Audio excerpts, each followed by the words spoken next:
All right, I think that's it. Yep, we are live. Right on. I appreciate everybody tuning in. This is Stone Guy 223.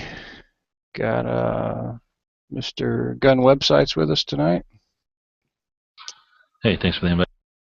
and Nathan's Armory, Hey, how's and everyone doing? Mr. Cork 71. I'm a banana. What the fuck? Um, so I've got other invites. Hopefully there'll be enough so we can replace Cork and let him get back to his banana. But anybody wants a Let him link? get back to peeling. Something. No, sorry, My it's a wife's a stupid banana. YouTube video that's stuck in my head. Yeah. If anybody wants a link, send me a PM. I do have other links out there, so hopefully some other people will filter in. Tonight's topic is kind of a general chat, but I did want to focus a little bit on gun modifications and aftermarket components for different firearms platforms. Kind of what inspired this topic was a video that Collion Noir put out today for the $2,500 Glock. I want to say, if I'm going to pronounce it, was it Salient? I don't know how the fuck they pronounce it. Salient, I guess. I don't know. Is it a saline Mustang? No, it's not. It's not. I don't know how you pronounced it. It's spelled Salient. Salient, I think, though. Salient. Anyway, it's a Salient Arms International is, I guess, modifying a Glock, and his title, and I'm assuming that that's the actual price you're going to pay, because I know other smaller companies are making $600 and $800 packages to put on a Glock, but he's calling it the $2,500 Glock, and which I just think is absurd. Is that where he takes all the plastic off and makes it full metal? No, that's the thing, man. I mean, in this video that Collion Noir did, I mean, it's a badass looking gun. Don't get me wrong. You know, it's got a new trigger. They did some slide cuts, some different like see-through, like completely cutouts, completely see-through cutouts, not just serrations or you know. You mean like skeletonizing the grip? There you go. Well, not even the grip, just the frame, just the slide. So that's skeletonizing. Right. That's a good term. I couldn't think of the word I was wanting to use there. But yeah, they did some cutouts where you can see the actual barrel, and it's a gold barrel, and the gold color just came from some anodizing process or hardening. He explained it. I can't recall, but it was the result of this process that turns the barrel gold color. And like I said, it's a nice looking gun, but there's no way in hell it's worth, you know, that kind of money, no matter how eloquently he described it. And you know how Noir is. I mean, he used his, you know, his language, his words that painted a beautiful portrait around this firearm. But you know, it's still a fucking Glock. And I don't know. It's, to me, especially being in the competitive shooting industry, you know, or game, I should say. I see a lot of people modifying firearms to the point that you lose reliability. Yeah, so that's kind of what I wanted to talk about, as far as, you know. Well, I got the impression that those things were like race guns. They're like. Well, now see, well, the one he's talking about is really just it's just a carry gun. It's just a carry gun that's been, you know, it's been stippled. You know, the trigger guard's been undercut. You know, the pins, the takedown pins have been replaced with titanium pins, and you know what I'm saying, it's just a lot of little, really cosmetic changes. You know, he talks about it is a custom barrel. He talks about the lockup from barrel to slide. You know, his Glocks are So there's unsupported. really nothing Glock in it, right? Well, the frame's still Glock and the slide's still Glock. Oh, I'm sorry. I thought we were talking about the metal frame one. No, that's what I'm saying. It's still the polymer frame that they've just done made pretty, I guess. They've stippled it. They've replaced some of the the takedown pins, so you get Oh, real I mean, silver pins and Stipling's functional. It's not just for looks, and undercutting the trigger guard's functional, and the dishing out where the magazine release is a functional modification. So I wouldn't just say it's all for looks.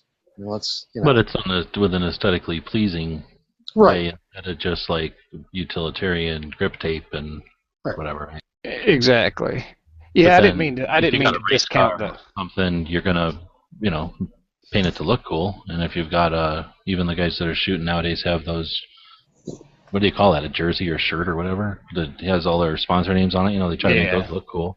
So there's something about making your gun look cool if you're in a competitive sport or what. Oh yeah, for sport shooting is one thing, but this is not that's not the application of this gun. This is strictly a carry gun that's just been modified to look cool. They're not selling it. I guess I'd have a different. I would have looked at it differently going into this to the evaluation or the of this gun if they were selling it as a race gun or as a competition gun. But it's still the purpose is still the same, and that's a functional, the best that you can make the gun. Like, are you familiar with like the aftermarket auto makers like Celine, like Hennessy, Callaway? Celine, okay, that's what this is. That's how it's No, pronounced. it's not. It's Celine makes aftermarket Mustang motors and Oh, okay. pumps So and not the stuff gun. like that, right? So a Celine edition Mustang can cost twice as much or more than a regular Mustang. A Callaway Corvette's like $100,000. Right. Same with a Hennessy Viper. So Yeah. But don't you think does there come a point? I mean, I understand that. Obviously, you're going to pay a premium for high-end modifications, whether they're strictly aesthetic or or practical as well, or functional, I guess would be a better term. But realistically, I mean, with a Glock, how much better are you going to make that Glock? I mean, a Glock's already a proven platform, so is there a potential for ruining the reliability doing all those But modifications? we're not talking about making the Glock better in the sense that it would become more reliable. All they have to do is keep it just as reliable as it already is, or close to as reliable as it already is. And it really comes down to people buy pretty things. it's not just pretty Or to though. be different, yeah. Yeah. But it's not even just that either. A Hennessy Viper is 1,000 horse. I mean, that gun runs faster than your normal Glock. It's more accurate than your normal Glock. It will feel better in your hand than a normal Glock. So what you're really referring to, I would think, is the law of diminishing returns. If $100 gets me this much performance, then $200 should give me twice as much. Well, that's just not the case. And the higher that you go, the less and less that is. In drag racing, we'd spend thousands of dollars to get a couple mile an hour. In boating, it's the same type of thing. The higher you go, the harder it is to eke out that performance out of each one. So if you're just strictly looking at it as reliability, it's tough to beat Glock stock reliability, right? But I think there's more than that. And then once you go past the functional aspects, then you bring in the aesthetics, the milling, on the slide work and things like that. I think can be worth it. Well, and that's the thing. That's what I'm getting at is there's got to be a point where obviously the designer and not just Glock. We're just using Glock because that's just something I had to reference that I just saw today. But the designer, the R&D was done, and the firearm was produced a certain way with certain tolerances for a reason. And then when you get people that start dicking around with those and trying to quote make them better or make them tighter, don't you think there's a point where they're going to run into to altering the original design and therefore ruining the reliability. So back to my car example.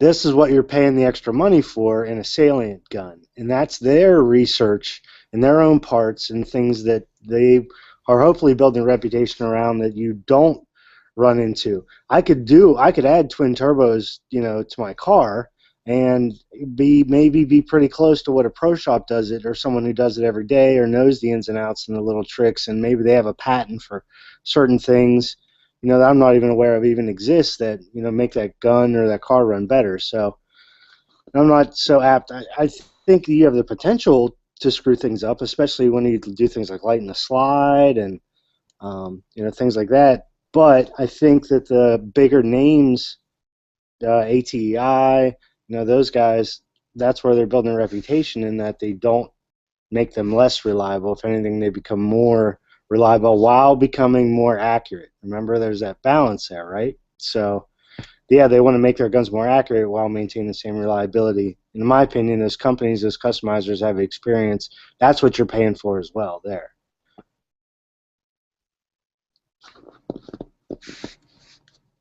Okay. Well, I mean, yeah, I mean, I can see what you're saying. I'm kind of playing devil's advocate in a sense, because I have seen it so much on the sports side of it, and not necessarily saying this was sold as a sporting gun or a sporting modification, but there's guys that'll take a 1911 or a Glock, and they start screwing with it. They start trying to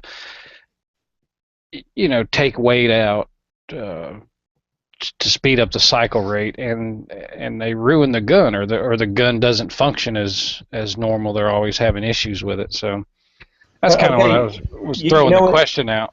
You may be right, Stone Guy. I have a friend who has a Mitsubishi Lancer, and he modifies everything on that car: the suspension, the tires, the brakes, the chassis, the computer chip, and the motor, the stick shift, and everything.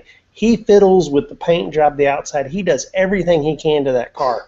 It is a constant work in progress and has been for 2 years now. Does the car really go any faster? Does it really run any better? I don't really think so. But still, he's in love with his car. He loves what he did to his car. He goes around to meets and shows his car off, and that's where his identity is. So there's some people that will do that. They're Glock fanboys, and they'll spend that much money to get this Glock to say, I got this Glock. Even if it doesn't last as long as a normal Glock would, but the performance is higher and the looks are better. And maybe that's a better way to look at it, kind of like what Ralph said, as far as the what'd you call it, the diminishing return, law of diminishing return or something. Yeah, you might increase the performance and lose longevity, but it's like you're never going to wear out a normal Glock. So what does it matter? Well, that's the thing. The law of diminishing return, I think maybe that's a better way to frame this whole conversation or discussion is, at what point, at what point is too much? At what point is enough to where and that you're goes not getting into when people won't buy it. Yeah, that's an individual thing too, because some people will spend and spend and spend to in the car industry to get an extra we're not talking quarter horsepower. I mean, they'll spend tons of money to get that when it's at the top end, because it's a matter of winning or losing. What about something like the backplate on a Glock, or I don't know, they must do it on other guns, where it'll say something witty or have a little logo or something there? Yeah, I've got one of those. I mean, that doesn't add nothing. It's just a look type of thing. It's just something to personalize it. Right. If Huck was in here, I know he'd be telling us about personalizing guns. So to some extent, these are accessories for people that don't want to take a knife or something to their gun, to modify it. They can buy something to modify it, change the pins out, add that plate, buy a barrel that says wait for flash or whatever. Yeah, and I guess the whole topic for discussion is just, I'm not against I'm not against modifying a firearm. Do what you're going to do, but I just kind of want to give people an opportunity to be aware that just because something is sold in the market to supposedly enhance the feel or the performance of your firearm, that's not necessarily the case. And there's a strong possibility that by altering the original design of that firearm, that you're going to cause that platform not to run as well as if you had just left it alone. So when you talk about voiding warranties and stuff by putting in aftermarket parts, Yeah, and I don't know. I mean, I know like Taurus supposedly has a lifetime warranty. I'm not sure. I don't think. Not real sure about Glock. What's Glock's position on their warranty? Lifetime, isn't it? pretty much most companies are going to not want their gun out there with their name on it being bad. So most companies will work with you. Most of the big companies. Right. Now there's, difference work with you in an out and out. I mean, that's kind of, Taurus is kind of known. Of course, they have shitty guns, but they're kind of known for having a life, like they're very vocal and upfront about their lifetime warranty. Where, like I said, other manufacturers, it's probably one of those things that's kind of tacit. That's, if you have a problem, yeah, they'll take care of it, but it's not advertised. Yeah, kind of like Ruger. Well, The Ruger uses a state-by-state warranty. Whatever your state law for a minimum warranty is, that's what you get. But something like Ruger's, Colt, Smith and Wesson, how are they supposed to warranty something that's made in 1912 or something? So at some point you got to draw a line. Is what I'm getting at. They don't own, or they don't make every model of everything all the time and have replacement parts all the time. So no, and that a lot of these manufacturers are to the Smith and Wesson's a good example. To the original owner, it's got a lifetime warranty. No, well, so we'll just do a little poll with the five of us that we have here. I mean, that Glock for $2,500. I mean, if money was not an option or an issue. Since you're buying it for me, yes, I'll shoot that Glock. I mean, would you? I don't know. Money is the issue, though. That's what you're saying. If money was no issue, I'd have a gold-plated Glock. I mean, if you could only, if that was the only option, would you buy it? Is it that worth it? Is it really worth that much? That there wasn't a cheaper option of Glock. That to me is a question. But or the other area you should look at too is perceived value. So just because something is more expensive, does that mean that it is a better product? That's another common, misconception that we see a lot of times too. It must be better because it is more expensive, right? I just wanted to say earlier, I'm sorry to leave for a second, but I just want to say I really don't get why anyone would bother fiddling with a perfectly good gun to change the way it looks or, I don't know, make it look cool or something. I think it's just such a waste of energy and time. No one really does that anymore. Sorry. You being a smartass, Nathan? I'm being a smartass because I'm holding my Punisher gun up. Oh. You didn't notice my Punisher gun. I don't have my camera on, but you have the camera on? Yeah. But if you're saying the camera. If you're saying money's no object, would I buy that skeletonized Glock frame? No, just because it exists doesn't mean I would, want it. Well, that's the thing, and I guess you guys are all kind of jumping on me for bringing this up, but honestly, when I saw that video today, my first thought was like, really? I mean, this is absurd to, and no matter how descriptive and eloquent he was describing that gun, there's no way in hell that $2,500 Glock, it's still a fucking Glock. You can put a fancy barrel in it and stipple it and all that, but I'm not sold on it, and I just don't think that. This is the guy who would look at a $100,000 Honda Civic that's been customized for sale and go, who would buy that thing? But people do. That's the thing, is there'd be Glock fanboys with more money than they know what to do with, and they'll buy it.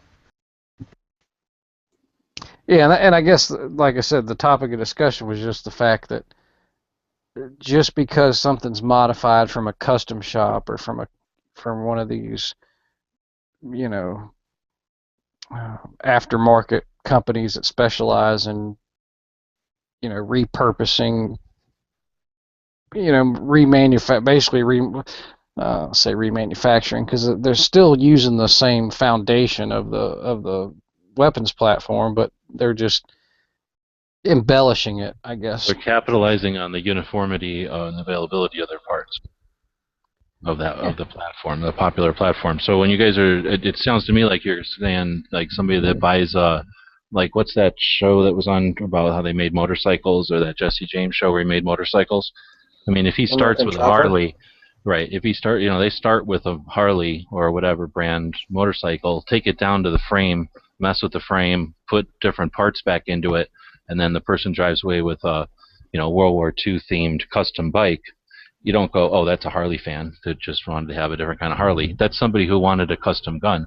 So I suspect that whoever this company is that we're talking about that makes this galvanized framed or whatever the high-end part is, they're making it for the Glock platform because it's a uniform platform that's easy to make, right?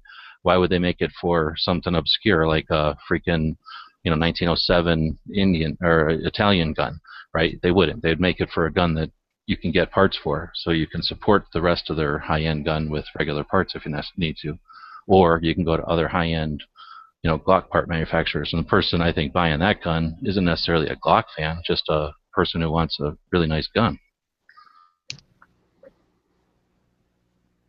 That's one way to look at it. So as far as back to I got sidetracked. So as a general rule for everybody that's in here, and we just had Mr. Antonio join us. What's up? Do you guys? Is it a must for you to accessorize said firearm, whatever you choose? Like, does my belt need to match my gun? Yeah. My holster needs to match my ammo? No, but I mean, like, okay, I'll give you a good example of what I'm trying to get across here. For instance, with me and Glocks, I have 4 Glocks, and the first thing I do is switch out that polymer guide rod, and I put a steel guide rod in it. Didn't you worry about it being unreliable? That's like one of the worst things you could do. Whatever. It is. Putting a steel guide rod in a Glock? Yes. Well, that thing gets sand and shit on it. It'll lock that spring up. The polymer guide rod's meant to flex and meant to have debris run by it and shit. But every other gun in the world has a steel guide rod. Every other gun is not Glock perfection. I'll tell you right now, the 2022 has a polymer guide rod. Well, that's because it's a SIG. It's a shitty gun anyway. So,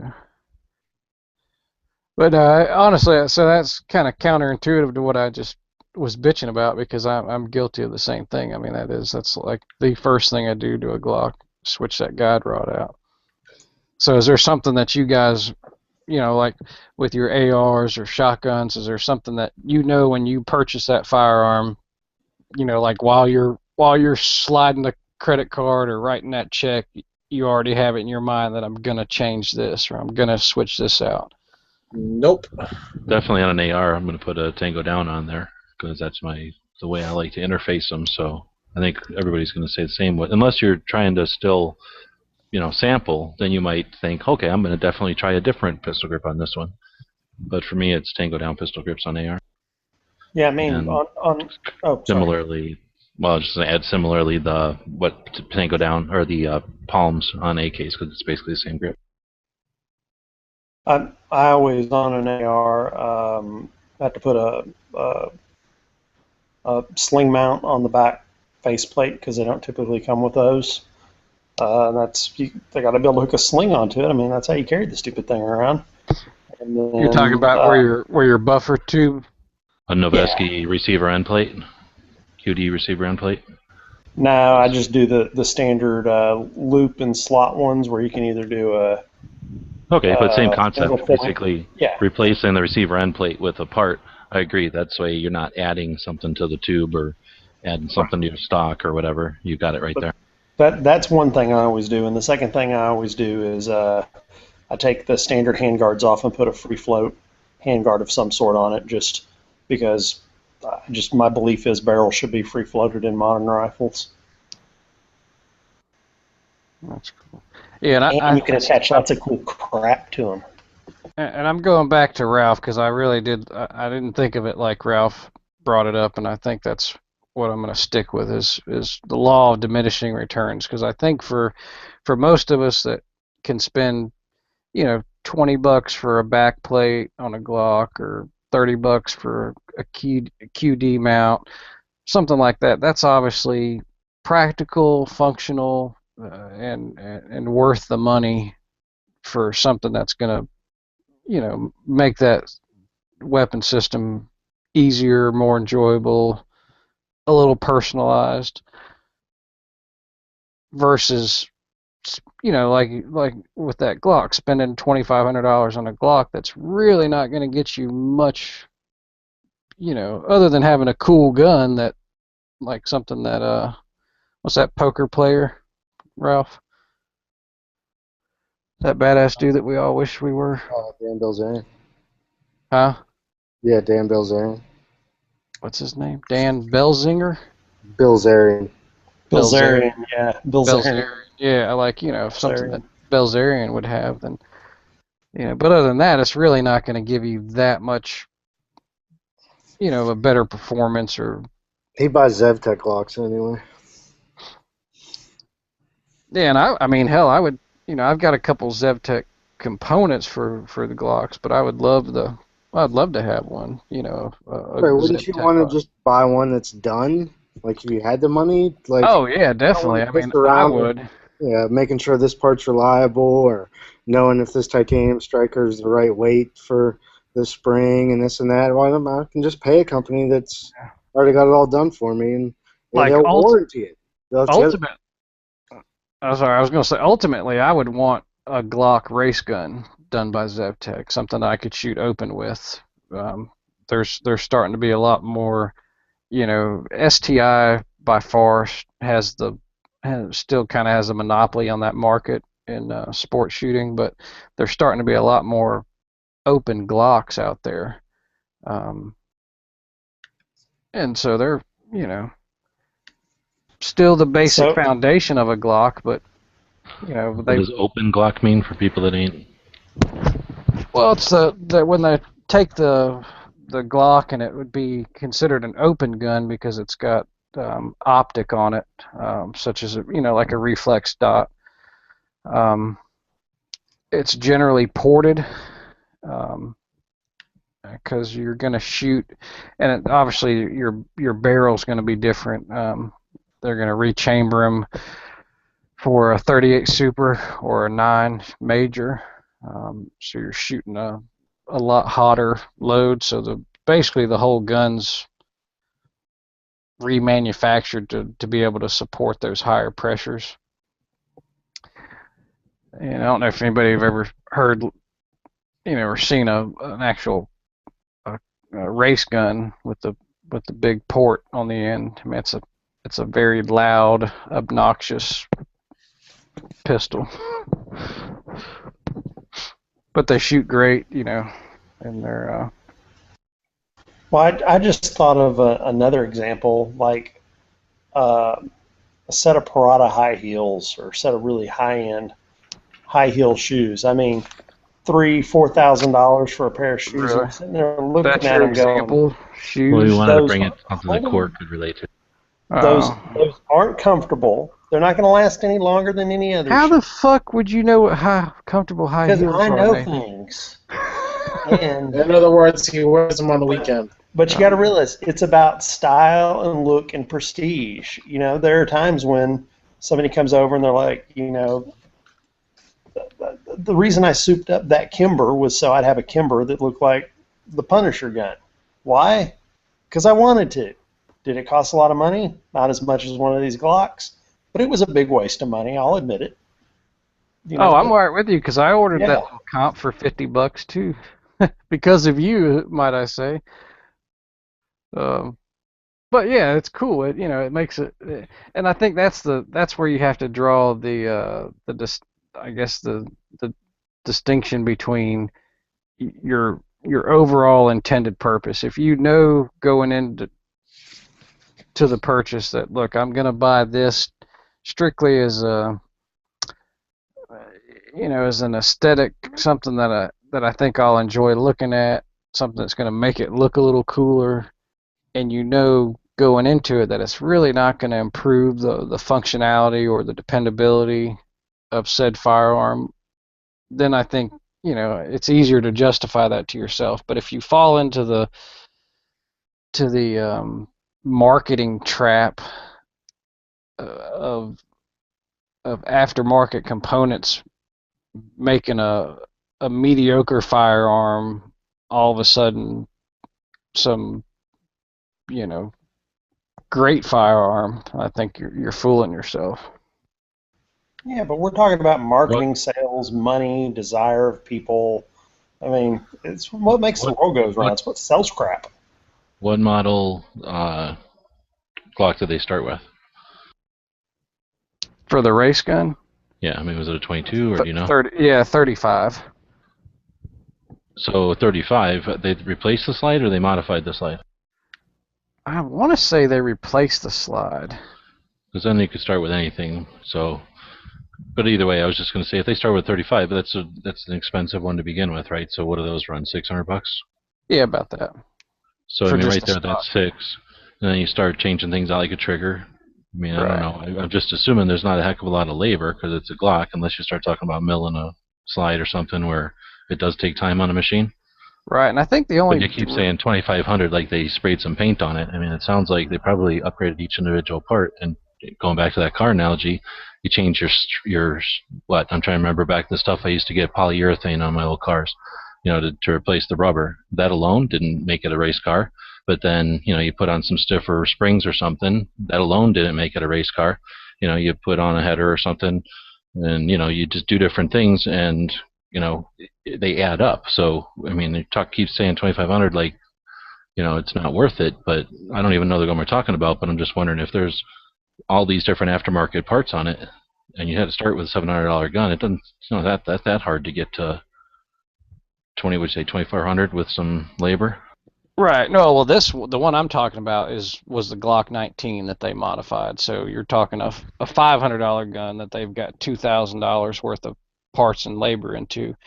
And I mean, I don't know. Like I said, if it's, I mean, I can appreciate, just from my experience with this blade show. I mean, I understand the value placed on craftsmanship and material and the work that goes into that. But for me, I don't know, I couldn't justify it. Well, I don't think most of us can, but I mean, are we here to rip down Ferraris because we can't own them? No, not rip them down. The whole point of this was just for people to kind of ask themselves at what point uh, do they draw the line with modifying their guns. And that's why I liked what Ralph said about diminishing returns was, do you draw the line at purely shit that you're going to do just for your benefit, knowing that it's not really going to improve the weapon that much, or are you going to go all out and buy every little knick-knack that's on the market because Jaeger's running it or a former Navy SEAL is running it? You know what I Well, mean? then I'm gonna throw it down this way. Then, when I was a kid and I had my first 1911, yeah, I bought all kinds of stuff. Anything I could afford that I could stick in there, I stuck in there because I could, and had a lot of fun. I think Ralph said something like this about cars. You had a lot of fun going in there and just playing with it and taking it apart and putting on my new part that I got at the gun show, and then finding out I liked it or I didn't like it, and then replacing it at some point eventually. That's something that's a stage of gun ownership, I believe, and people get out of that, and then you start thinking of it as just your carry tool or whatever, and you're going to have different philosophy on that gun than you do your first gun, right? You're going to have a different philosophy on that than your hunting rifle, which you might find out that, oh, if I add a little fuzzy thing here, now elk can't smell your rifle or something. Who knows what you might find when you're getting into the hunting I range. want that. And then with competition stuff, you might find out that if you add this, it doesn't take you out of your ranking, and you can still make follow-up shots. I mean, so there's always going to be, the angle that you come in on it is going to be a determination, right? Or a factor. True. Yeah, definitely. And Stone Guy, earlier you asked the question, at what point do you stop modifying your firearms? And my answer is when you lose your house, your wife, and your kids, and you can't afford to mess with your firearms anymore. That's the cutoff point. Here's your sign, huh? That sounds like exactly the time you get to start really modifying your firearms. Well, there's a little recovery time. But as far as my carry guns, all I do is switch out the sights. I don't like to modify them much more than setting them up with a set of night sights. Oh yeah, night sights are a must. Yeah, So easy.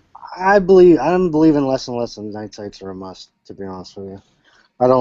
The more that I do nighttime shooting, the less that you'll actually see the night sights at all, and they just become blacked out sights whenever you have a light, so I'm getting less and less enamored with having to have Hold on. Night sights aren't for dark, because I agree with you, they're for dusk, when they're invaluable.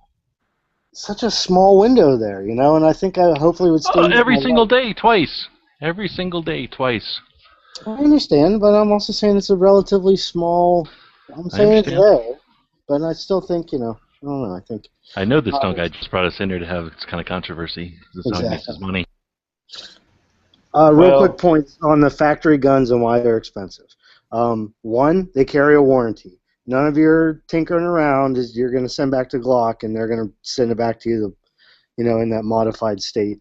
So you, in a way, you're paying for that as well, to be able to modify or have a modified Glock and have it have a warranty. And, maybe some liability as well. So if you do want to carry a lighter, trigger gun for whatever reason, at least this is the way it came from the factory. And you can always, you didn't modify the gun to put it in that position. They can argue you bought it, for whatever reason, but it takes yourself out of the equation of the modification if that is something that you want to carry and that is a concern. So the company's shouldering the warranty and the liability to some degree as well, and you have to pay for that in a roundabout way. So I think if we do a disservice to say there aren't $2,500 worth of parts there, so therefore it's not worth it, I guess is my point. Because there's a lot of other things that get wrapped around that price. So that's a good point you brought up about the liability aspect of it. For people that are modifying their guns, I guess I would just warn people, if you're not a competent, not necessarily just a gunsmith, but just a competent, with your, what's the, I don't know, fuck I'm trying to say, like, if you have some degree of knowledge of your weapons platform and know that you're going to be able to do it without fucking it up, that's one thing. But for novice, somebody that's just going to tinker around with the gun, not really knowing what they're doing, you're opening yourself up for some potential catastrophes, I guess. Well, I don't even mean from like a AD or an ND perspective. I mean from you could be in a good shoot and, they can scrutinize the modifications that you did to your gun. Oh, from a legal... Okay, I see what you're saying. Sure. I thought you were talking about someone trying to screw with the trigger on a 1911 and, fucking up the safety engagement on the beaver tail or something. No. I mean, that's absolutely, concern as well. Just in the most simplest form of, if you wanted a lighter trigger in your Glock for whatever reason, your wife can't pull the trigger for some reason and it needs to be a little bit lighter. If you at least buy a lighter trigger from the factory and it came that way, it's hard for them to argue you tried to turn it into a killing machine. Sure. Making things lighter, right? So. Right. Yeah, definitely. I'd like to upgrade my Glock to have a better trigger angle. Yeah. So it's more natural. try to get a more SIG-like angle. Well, you know, the new Gen 4s with those the grip backplate little deals that they come with now. It's basically like a little beaver tail that you can pin onto the back strap of your gun, and I fucking hate them. I tried shooting it with that little beaver tail on there. That a buddy of mine has a Gen 4, and I didn't like it at all. You got to cut it in half. Wait, it goes in the back, right? Not up by the trigger. Yeah. That's what I said. The back strap. It's like a. Yeah. I'll send you a picture. Way more comfortable in the front. Yeah, I cut mine down so it reduces the effect of the hump difference. So it fills in where the web of your hand goes, but it doesn't extend all the way down to make where the palm of your hand extends out. So it fills in the web more, but it doesn't increase where the rest of the grip is. So are you running that beaver tail exclusively on that? I do on my Gen 4s, but I cut it like just below the pin, where the pin goes, a little bit below there, so that it doesn't increase. And I don't do it on my Gen 3s because it's about the same thickness that way. The Gen 4 is the same as the Gen 3 SF in its stock form, so they're pretty close. They're pretty close. So yeah, on my Gen 4s, I normally add that little beaver tail, but I modify it first. And on the Gen 3s, I just leave it alone. I don't really do it for the beaver tail per se, although it's an added benefit.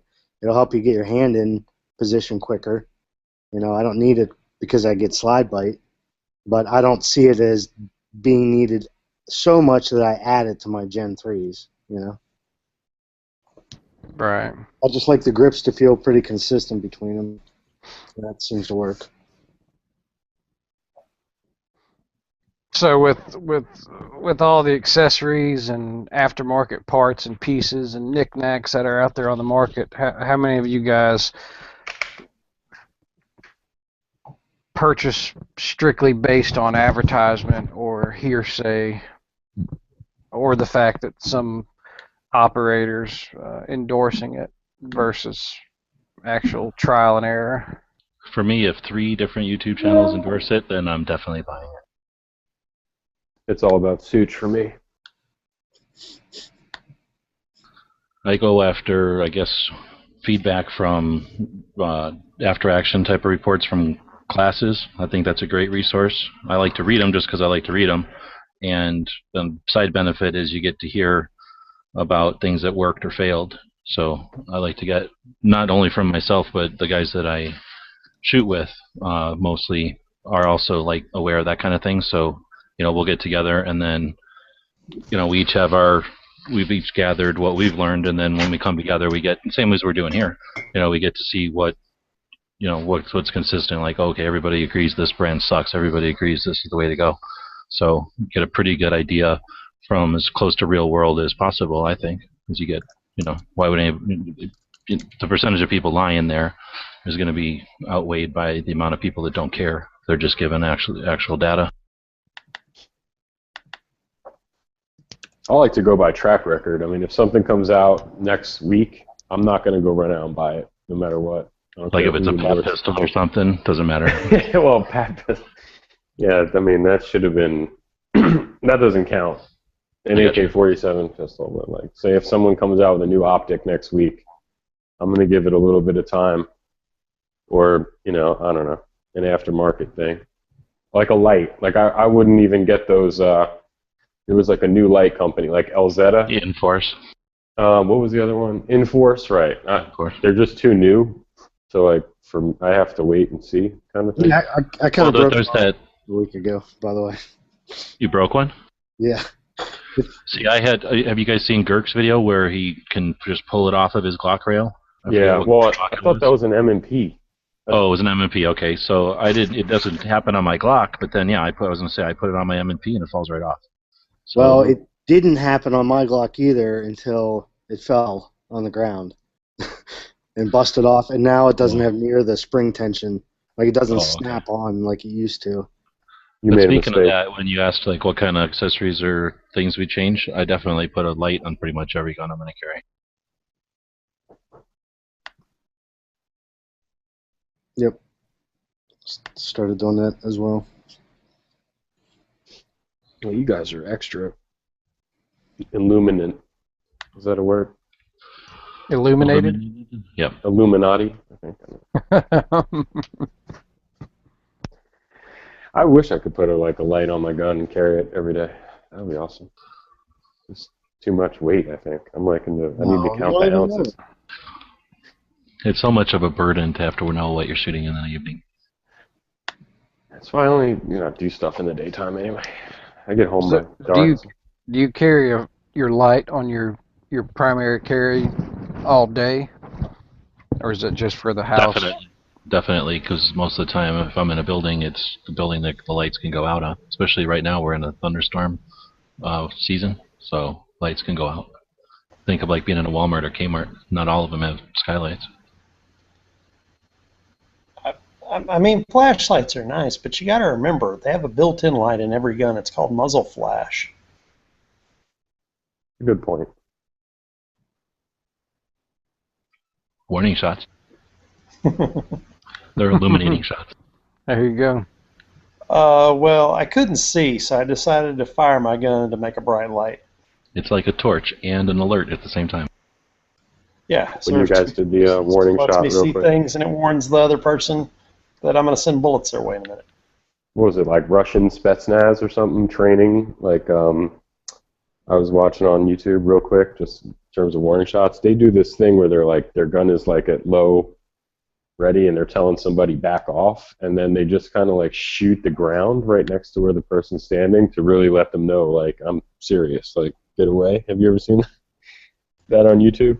Where they I've practice never that? met a Russian Spetsnaz, but I'm going to believe they're serious right from the get-go. Yeah, they don't need to like shoot the ground. I'm Once not going someone to be starts like, shooting the ground, you're bluffing, Spetsnaz. they were using real ammunition, and they were really like slapboxing each other while the dude was like, get away, and he would just shoot the ground like, I mean it, get away. It's crazy. Anyway. That's awesome. Sorry, guys. Real life training. But we always talked about warning shot. Like, you shoot the ground, it could ricochet up. Yeah, crazy. Yeah, I mean, honest to God, real quick, next, for any of you that have outdoor ranges, and I don't know, I'm assuming that it may just be in Georgia because we got the fucking hard clay, the red clay in this area. But if you shoot, at an outdoor range, if you watch really, it's easier to watch someone else shoot because if you're behind the barrel, it's harder to see. But if you shoot your target, and you're generally, a target's 25 yards out in front of you and you're shooting at an angle, at some point that bullet's going to, cross and hit the ground. Well, if you have a back berm, if you watch, that bullet will skip off the ground and hit that berm. And so, I mean, the bullets will definitely skip off of the ground. Yeah, we have hard around here too, Stone Guy, a lot of clay and a lot of sand. Just depends where you are, what you get, where you get a mixture. And I'll actually see this at the range I go to. You'll fire, and if for some reason the round falls short or just hits a berm, it'll actually skip off the berm and then go up into the trees. You can actually hear it go through the tree. Yeah, exactly. Like, it happens to ours more on with pistols, where we're shooting the pistols. You're standing up, so you're 6 feet tall, shooting down. I don't know what degree angle that would be. Maybe a 30-degree angle or something. 20, I don't know. But then you're only shooting at 20 yards, and as that bullet goes through your target and hits the ground, we'll see it skip and hit the berm at 100 yards. We'll see it hitting the clay berm out there. Yeah, so that's kind of neat to watch. Yeah, ours will actually go up into the trees, and there's a big hill. It'll go up into the trees. It's quite interesting.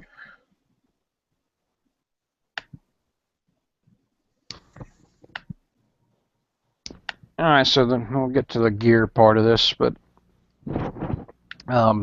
battle belts. What's your take on battle belts? Something that you could have geared up, ready to grab and go. I mean, is that a... I don't do it. Sorry, so I'm gonna be quiet on this one. Cost prohibitive when you're a big fat guy. Costs too much in nylon. I'm losing too much weight.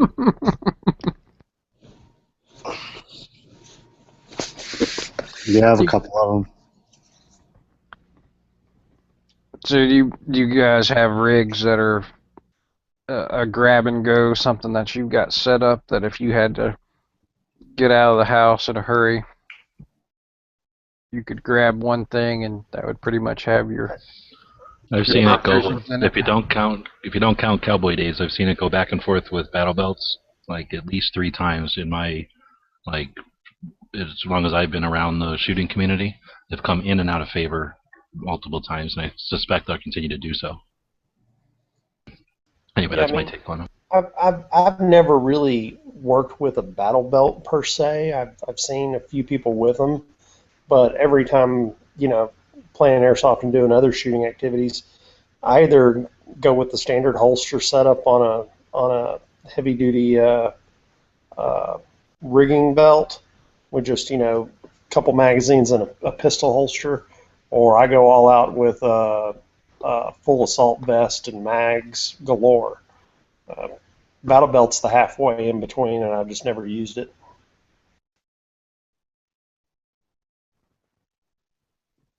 Antonio, don't talk so much over there. What you got to add, brother? Nothing. I have a chest rig as of like a couple months ago, just because I figured I need something to carry these mags in case I had to leave really quick, like there's a fire or some shit, and I might not be coming back home for a long time. Go stay at a hotel for a couple weeks. Some of these hotels are in bad neighborhoods, real bad neighborhoods. I might need a mag or something. A couple mags. Yeah. Well, I think it's important to have something. I mean, other than your bug out bag. So I would hope at this point that we all have some sort of go bag, Yeah. packed up with provisions. But yeah, I think it's important to have some kind of, either a battle belt or a chest rig or something set up and ready to go with, at least some ammo, some magazines, a sidearm, some kind of med kit, some sort of fire kit, at the ready there.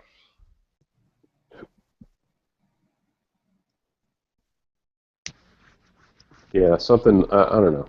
Wait, you said fire kit? Med. Yeah, like I've got, like mine set up, I got a little what the hell is that? IVOC, that thing from Bennett operator kit or VOC, yeah, the VOC, yeah. And then I do have like a little. It's actually one of those old frag pouches. Yeah, the GI frag Grenade pouch. Right. And I've got a Bic lighter, a flint, or what do we decide that they're called, and we just keep calling them flint. Ferrocerium Ferro. rods. Yeah. ferro rod or a blast match. Right. So I've got ferro rod, a little striker. I do have a Bic lighter, and then a little bag of like dryer lint, and toothpicks, and just some dry tinder. Something I could start something with. Probably a old Hustler or something like that, since grid's going to be down.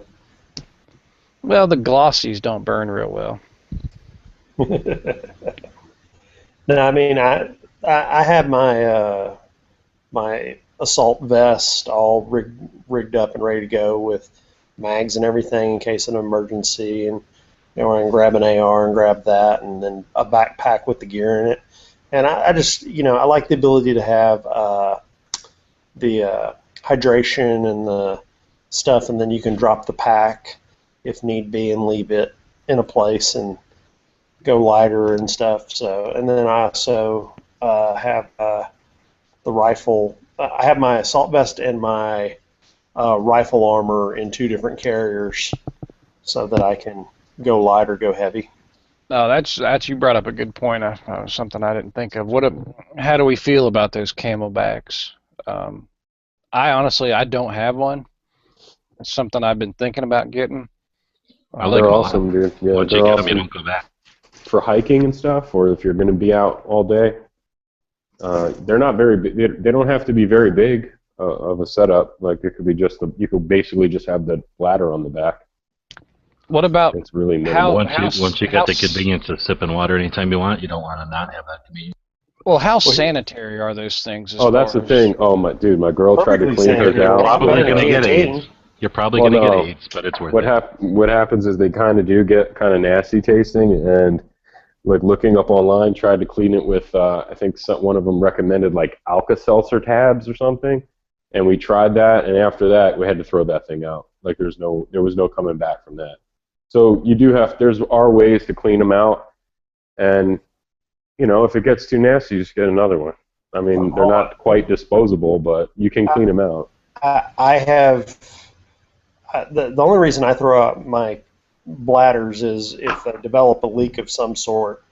But I've used a bladder for many times over the course of a year or two. But the thing I discovered is when you get done using it, you take it out, you go hang it up in the shower, take the bottom off it, completely let it drain and hang out. That's the problem is if you leave any moisture in them, that's when they start to taste funny. It tastes funny because mildew is growing. Yeah, and it's mildew. that's the thing that I've worried about is getting some kind of mold or mildew in there, and then you ingesting that, making yourself sick. If you are in a situation where you're, SHTF and you're out in the woods or something, or in a survival situation, then you're causing yourself more harm. Well, they do sell tablets that you can get, and they're better than trying to do the cheap way. What if you filled it with vodka?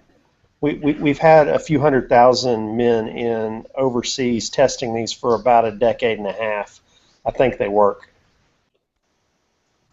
I don't think the guys in Iraq or Afghanistan are having those issues. Well, that's really not a good comparison because those guys are, for one, they're given every vaccine under the sun.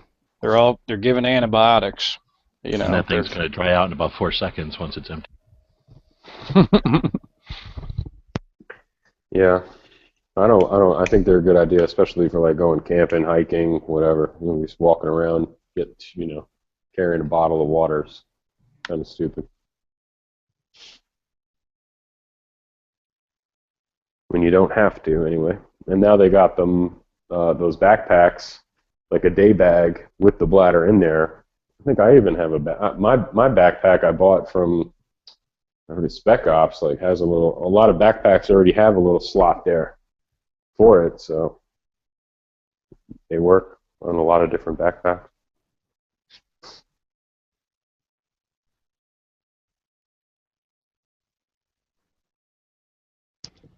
Okay, so for the most part, it seems like everybody's pro Camelback, huh?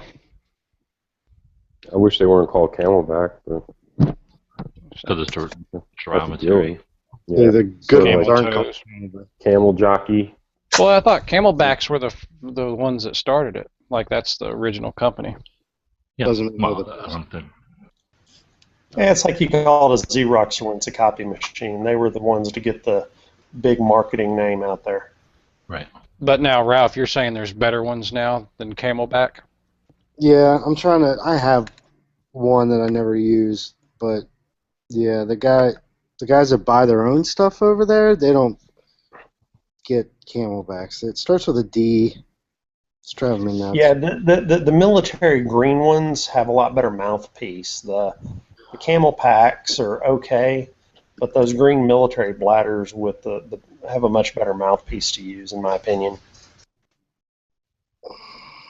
It's going to drive me nuts. No, I think it's these Gehrig ones. Let's see here. Jason Banks. All right. So what's the one piece of gear? Let's frame it around. Let's see. Let's frame this one around just a day hiking in the woods, or yeah, let's say a day hiking in the wood. What's the one piece of gear you wouldn't leave home without, other than your firearm? Medical. It's my I phone. carry medical with me everywhere. Everywhere.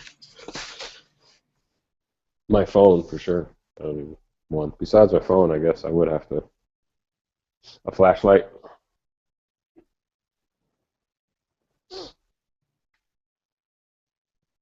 Phone, flashlight.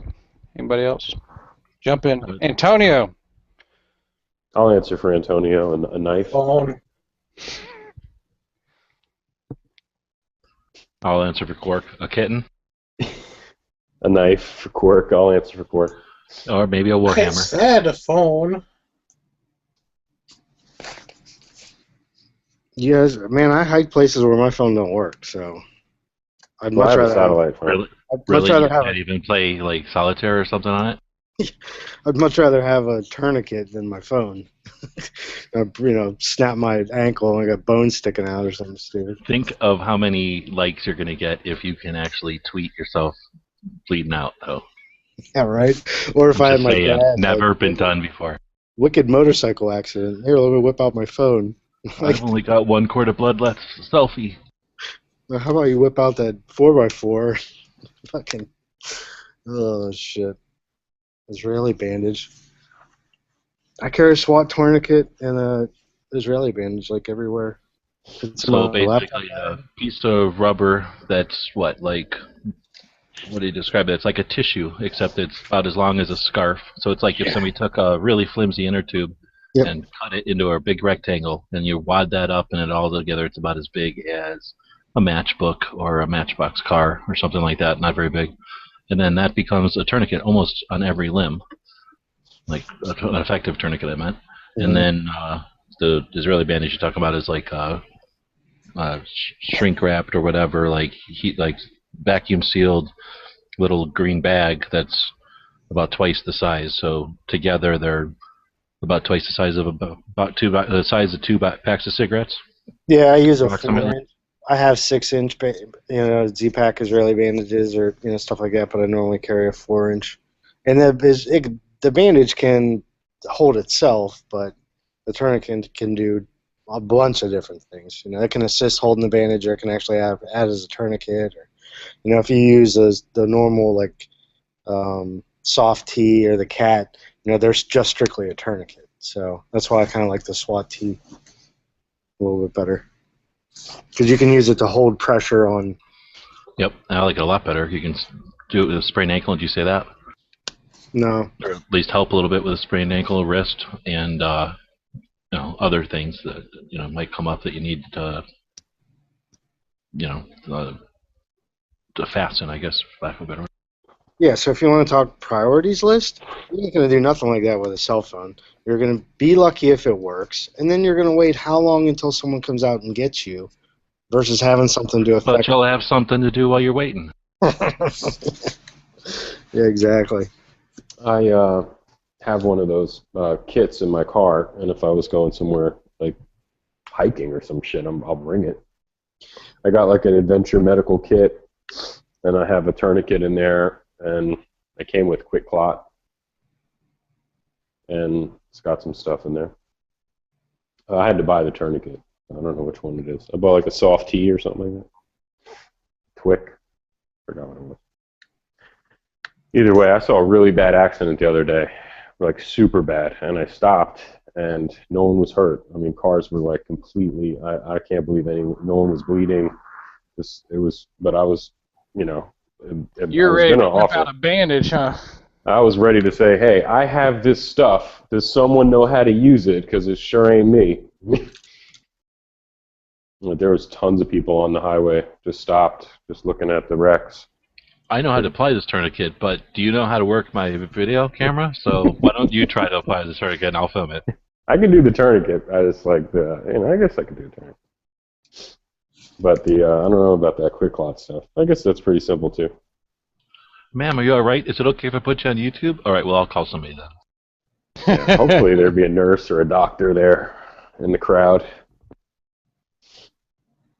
I have one of those blowout kits, but I definitely wouldn't be comfortable doing something like inserting a needle in someone's chest right now. Stuff like that. So you guys that carry I mean, here's the argument in my opinion. You carry a gun, and you carry a gun because you don't want other people to affect your own rescue or have to wait on other people, but you carry a phone so you can call someone if you get in a medical emergency, and you're gonna have to wait on them to show up. Like, that's why medical is way more important to me than a phone, personally.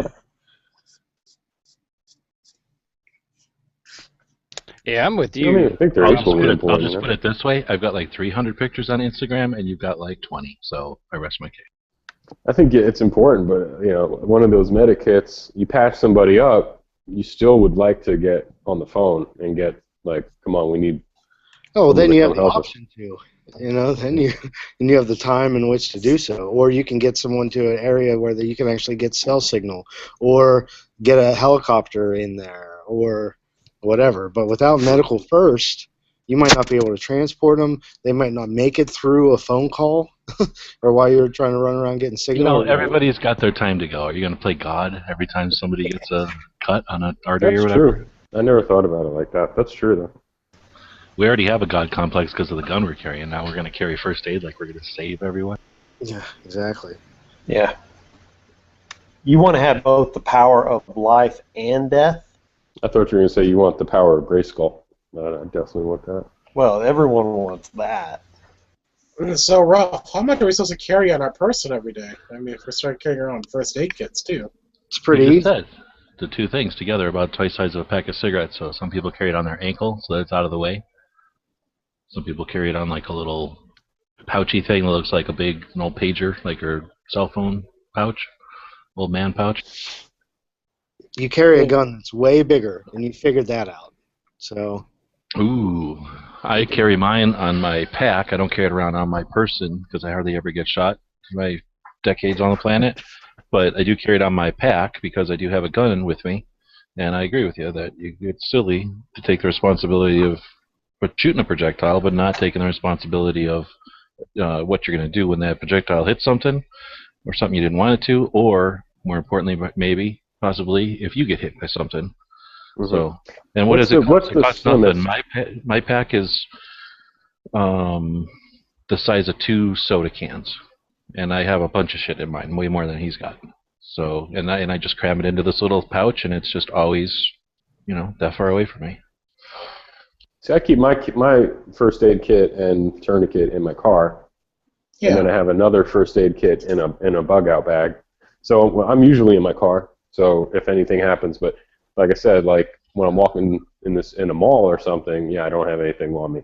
Now I know people have the tourniquets that are really thin, and you could like basically wrap it around your wallet, kind of thing.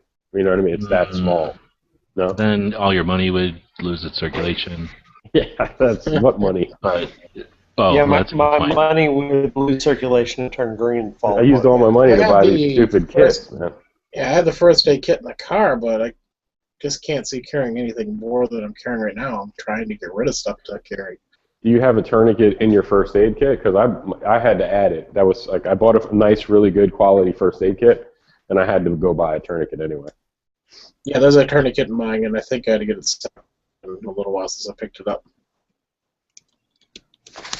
All right, look at the picture. I was going to ask this. I was thinking about this today. Quick clot. Is there a temperature, like it can't get above a certain temperature? Because being in my car turns into like a pizza oven, And I'm scared that stuff is going to go bad in the Middle East. Yeah. Well, I'm not wearing a vest around just to have that on there. It's much smaller than an extra mag. You can fit in your back pocket, cargo pockets. It's super easy. Well, if I'm a big man, I don't carry anything in my back pockets because I'm afraid I'm going to squish it. Well, then Dave Ramsey says to wrap your wallet with the tourniquet to stop the hemorrhaging, but I believe he means your wealth. He also says sell your reliable car and get a beater and then get a job delivering pizza. So your beater will blow up. Sounds like good logic to me.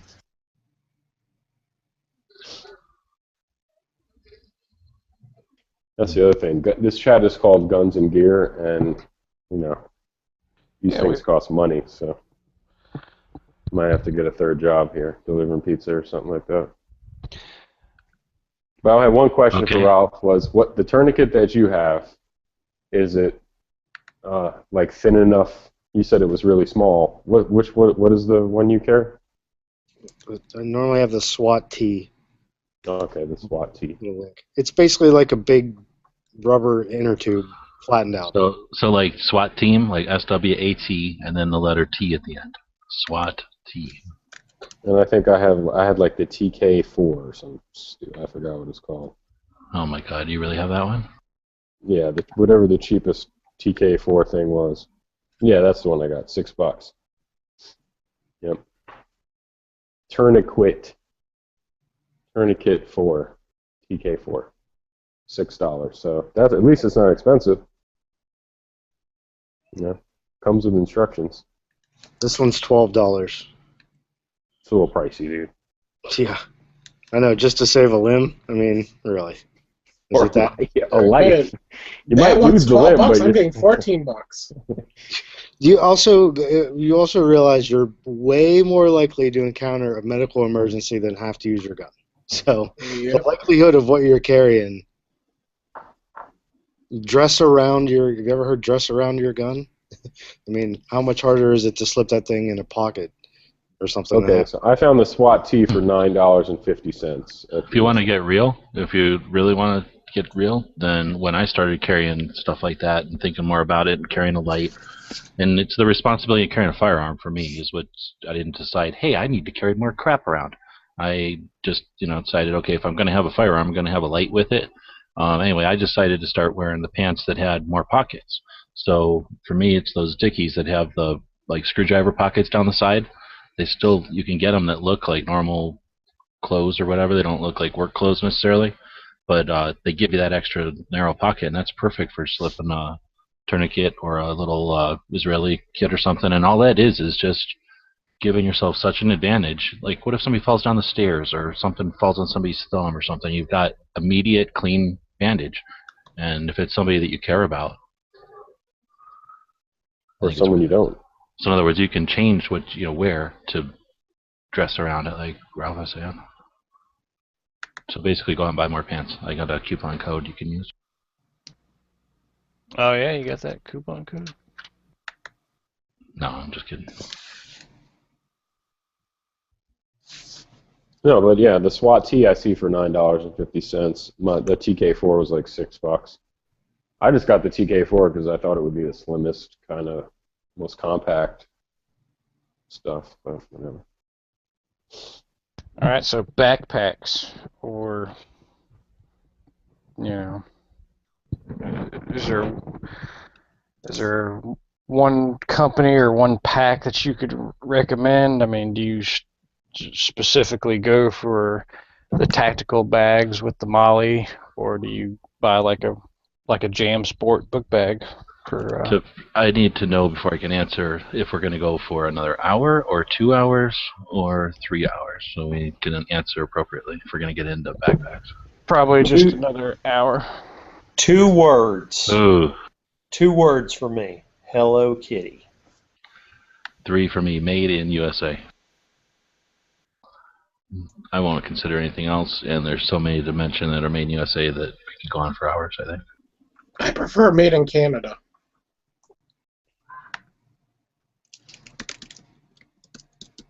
I don't know. I do like the idea of like the incognito, like college, school book bag, not looking like, paramilitary kind of dude or whatever.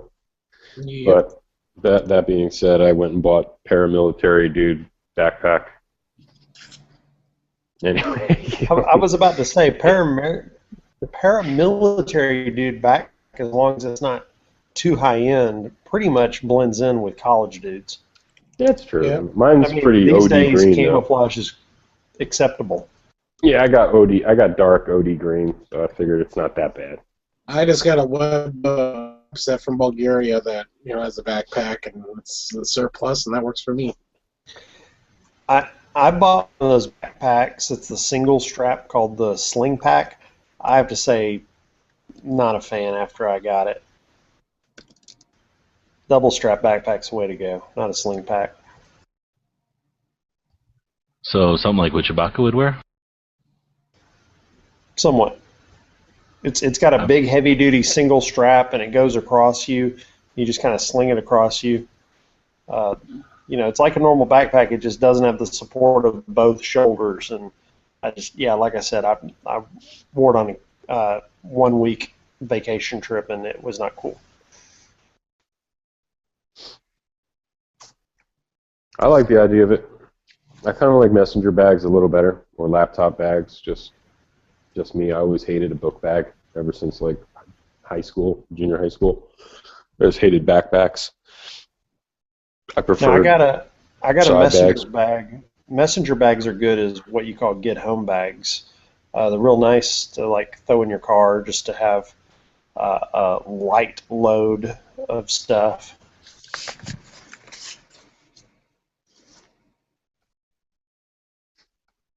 Yeah. My messenger bag is like a saddle bag. It's about 3 or 4 times too big, but it's okay. I'll live. See, my messenger bag, I put a big red Velcro first aid cross on it. So anyone looking in my car, just think it's a first aid kit. Oh, so when you wreck your car and the first responders are looking for some supplies, they're gonna open it up and go like, "Shit." Well, if you hold on, if you open up the main compartment, it's got all my first aid supplies in it.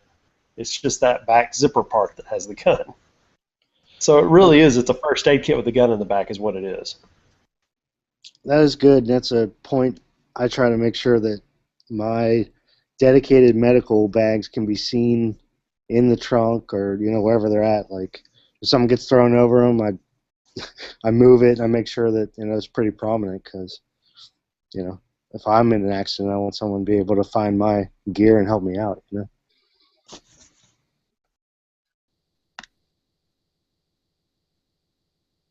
And the average Joe citizen is just incredibly oblivious. So if I throw the messenger bag on and walk into some place, then I'll be like, oh yeah, it's my first aid kit, and I got my water in there because it has a little water holder in it. Back when you guys were talking about go bags, that's what I would prefer too, is just a messenger bag. So I can put the PAP pistol at AK, or the AK pistol, and a little chest rig from SOE that has 4 mags and stuff. So first aid kit and everything, flashlight and toolkit, or Leatherman type of thing. So I can put all that inside of the kit, and then if I ever do get to a point where I need it, you can pull that out, and then you've got an empty bag. But when you don't need it, it's just in an empty bag, and you can walk around not freaking anybody out or whatever.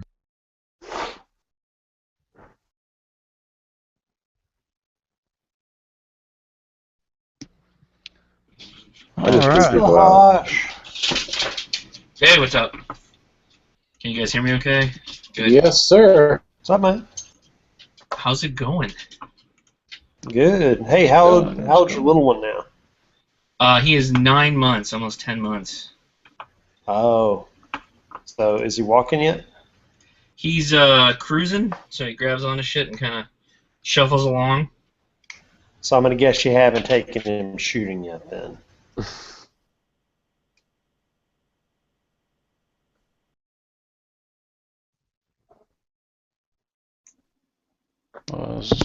Kill the chat there. Yeah, I was Oh, gonna say, man. what is he? You made him out to be some sort of pacifist, man. Hey, G-Webs, is this the... Have you changed your address lately? What kind of question? No, I have not Okay. changed my address. Well, that was rude, computer. What was that all about? Everything just crashed on me. It's Google. I do still accept valuable prizes and cash gifts at that address. Well, the check is in the mail. Or the valuable cash prizes are in the mail, I should say. So, who said it in there? But you could use, all 9 yards said you could use cloth and a stick as a tourniquet. And I was going to say, I think that's super critical that none of this stuff will work unless you have a head on your shoulders, right? So you got to know the theory and the usage of a tourniquet or quick clot or whatever it happens to be, or the firearm for that matter, right? And knowing how to improvise one is crucial. But like Ralph said, why not give yourself all the advantage in the world? And when you're talking about applying a tourniquet for a traumatic situation, we're not talking like, hey, who's got the right kind of belt on and who's got time to rip up a t-shirt and let's make a tourniquet for this guy. Ideally, you're going to have that thing in a Velcro, situation where you can just yank it, and by the time I'm done talking about it, it's already on the leg and being tightened. Yeah, you're not grabbing a tourniquet because you have a little bit of blood loss. It's a lot of bit of blood loss. So you don't want to be trying to rig up your hobo sack to try and stop the flow. So I had a family member tell me, you could just use your belt, just use a belt, but I'm not sure if that would work. No. It's what makes a good belt makes a terrible tourniquet. So if you have a stiff, good belt, it will not work well as a tourniquet. And the opposite is if you have a shitty, thin belt, it will work good as a tourniquet. So that's a common thing I hear a lot too. I'll just use my belt. Well, not if it's a good gun belt. You're not going to be able to twist that to the point to get the proper pressure on it, and then be able to tie it off as well. So I put some parachute cord in. Oh, what? I'd like to debate it. Yeah, I'll debate it because you can improvise with a lot of stuff, and yeah, you're right that by itself it's not a great belt, but in combination with a t-shirt to apply pressure on the artery or whatever, you can do an effective target with freaking wood if you had to. I mean, things can be improvised, but I understand what you're saying. I just hate to curtail anybody's creative abilities because you might not work, but you can just walk away from it. I'm done with my tourniquet, on to the next person. But you can definitely stop the flow of blood from a limb with all kinds of improvised techniques. Sure. I would rather use my shirt. I'd rather rip my shirt in half and have it. I hear you, but what if it's like direct pressure and a bandage? A classic like EHE Moose cock shirt? Yeah, moose cock shirt. Like, you're not going to just rip that up for some guy just because some guy's legs bleed. No. Well, I mean, okay, some guy, I can use my T-shirt and you can live, or I can not rip up my tactical response shirt, and he's going to agree. Okay, I can get another leg. They've had advancements in technology. So why it's good to know how to improvise in a pinch when you don't have stuff? Isn't it so much nicer to put a nice sterilized gauze or tourniquet on that's designed for it, that when it's all done and they drag them off, you're like, hey, I'm still wearing a shirt even though it's got some blood on it. Oh no, seriously. Just peed on that shirt. Don't use it for a tourniquet. Especially, like I say, we're talking about, I mean, we always imagine ourselves, which is natural, but if we're talking about our kids or something, or your kids, I guess, you want stuff like that around. Well, I mean, it's designed to do a specific task, and with, I don't want to say no experience about it, you can make it work without having to improvise. That is no replacement for proper training, of course, and I'm not advising that, but they're task-specific, which is, for first aid, one of the only areas where I say a task-specific item is a good thing. Well, you just reminded me of something. I did a video a couple years ago on making your own first aid kit, and one of the things I put in it were tampons, and I got so many freaking comments about those tampons, like, what the hell, somebody's bleeding out, you're putting a tampon on it? And, I'd die before I let somebody put a tampon on me, and blah, blah. Well, I come to find out, you go to the dollar store, you can buy some really nice big giant gauze that are really affordable and cheap, so do that. Oh, I thought you were going to say you could buy some really nice tampons. No, they're not. The dollar store doesn't carry the nice ones. I never really understand the tampon comment, but maxi pads, don't they have really high absorption rate? Wouldn't you rather prefer a Well, I'm maxi sorry. if you're thinking about going pads. inside of a bullet wound, like into No, the no, no, channel no. and applying I'm sorry. pressure. Oh, okay. Yeah, because a The maxi pad can maxi pads are what I was putting in. The pads. Yeah, if you put a pad directly on a bleeder, not probably arterial, but a decent bleeder, and you wrap that with a compression dressing, it's probably going to work okay. And they're you relatively think about sterile. it, it's a thing think of the designed to people absorb blood with a plastic backing. I mean, it's just Think of the Snickers you're going to get when they open that up at the emergency room. Yeah. So Yeah, it's just an arm. Yeah, but he's alive, right? Dr. Nathan's Armory. Shouldn't he have used wings for this one? Yeah, exactly. Let me tell you, if I'm bleeding and I'm not capable of tending to my own wound, and somebody puts a maxi pad on me, I'm fine. I don't care who laughs. I'll take all the jokes. That's fine. I was going to say you guys probably don't. Here's the thing, and this is why I threw out the whole, and hi, here's why I threw out the whole, look, a piece of cloth and a stick will work. I don't have an option when it comes to something else to carry a gun. I don't have another high velocity rock thrower. I don't have another thing capable of shooting a beam of light, so I carry a flashlight. As far as a tourniquet, I've got multiple options pretty much no matter where I am. So it's not a piece of personal kit that I carry on my person. Now, I keep a full med kit in my car, but that's not something I carry on my person. And I think we have to differentiate here a lot from what you keep in your car and what's part of your expanded carry as to what you're going to keep on your person. And no, I don't carry a tourniquet. And I've put tourniquet on people in the military. And guess what? A ripped up T-shirt and a stick I found laying on the ground worked very effectively.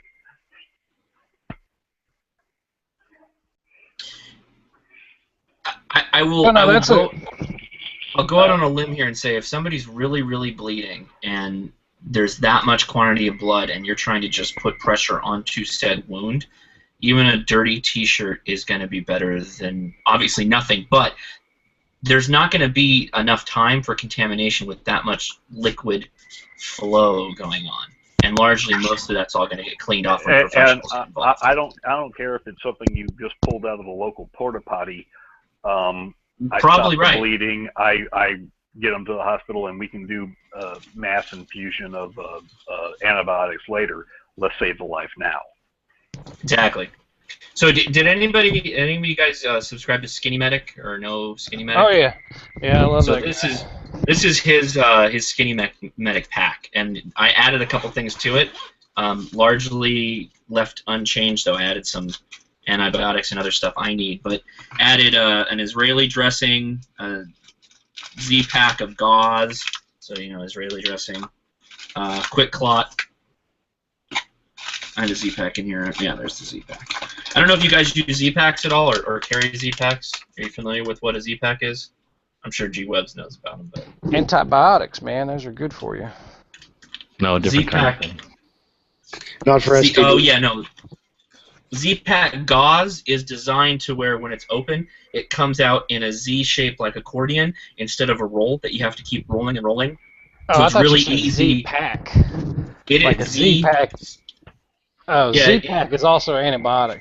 Yes, yeah, it's the same. It's the same thing, or called the same thing, but Okay. it has a different usage. Gotcha. Yeah, and That Z-Pack brings gauze up you a usually don't, unless except for certain things. You're usually not. If you're grabbing for that stuff, you're not accordioning it. You're just taking that big old wad, shoving it onto a wound, and applying a pressure dressing. It doesn't have to be a Z-Pack gauze. That's good stuff. It has great absorbent capabilities. It's better than the old pressure dressings that the military still issued, but I've got a ton of those things still laying around. They work. It's just a very fast way of putting on a lot of absorbing material before you really crank down that pressure dressing. So Sean brought up kind of a good point. Something I meant to touch on and forgot about was the fact that when he said the difference between something you carry on your person and something you may carry in your vehicle. Right. Well, that's And I think that's important because me personally, like I have a laptop bag, and besides my EDC that I have, actually on my person, in my pants or whatnot, my computer bag stays with me all the time, and that's got another VOC kit in it, some other basic necessities that I couldn't carry in my pockets. So I think that's for everybody that's on here. Do you guys carry a backpack or a small messenger bag or something with you on your person daily? This pack that I just showed you is always on me, and there is no reason that you couldn't, like in the G-Web's pants that he was talking about, pack a Z-pack. I'm not a Z-pack. So you I'm Israeli dressing. don't wear shorts and a t-shirt to go to the corner store? You can throw an Israeli dressing in your back pocket or whatever, or in your cargo pants. Do you seriously put on shorts and a t-shirt and go to the corner store with a med kit? Because that's way more prepared than I am. I do. Grab one gun and I'm gone. I understand what you're saying, but where are most things going to happen? At little corner stores or at the big Walmart? Well, so here's my statement on that, right? I can't carry a gun right now. I'm in LA County. I can't get a CCW. So in my Maxpedition Jumbo, which is what I normally carry. Or won't? Okay, well, legally, I don't have a legal CCW right now. Sorry. I pack this med kit in the bag all the time. And even if I didn't have that, there'd still be an Israeli dressing in it. So, yes, I do carry that to go to the corner store. I don't care if people call me Indiana Jones or call me a fag. I don't care. When you walk into the store, it's not just left in your car. You walk in with that. Yeah, all the time. Okay, dude, you maybe we can, award. Maybe we can meet in the middle and just throw a maxi pad in your pocket. Well, there you go. They already call me gay for carrying the satchel around, right? Satchel. So why not just carry the maxi pad? What you need is the TARDIS bag. So it's a little bitty bag, but it's got like tons of room inside. Oh, the bag of carrying from Dungeons & Dragons, right? That can carry infinite amount of space or whatever. I like to think of a trauma kit, or what you're calling a ventilated operators kit, and then a first aid kit separate. So I'll carry a first aid kit in a backpack or whatever that I carry with me, but like say I keep the two things, the gauze and a tourniquet, available at a moment's notice, because you don't want to be fishing through a pair of scissors or a needle or whatever else you might have in your marker or a light or something that you might have in your first aid kit to get to that tourniquet. Same thing with sterile gauze. So if I was on the other side of the coin, I'm probably way overkill with what I keep in my car. I mean, I've got IV solution, liters of lactated ringers. I mean, I've got a full-on military med kit, plus some additional stuff that I like to have. How long will IV fluids last in a vehicle? 6 months on those. Pretty well, and luckily I've got a few friends who are EMT or they're EMTs that are happy to trade out my bags when they get a little old.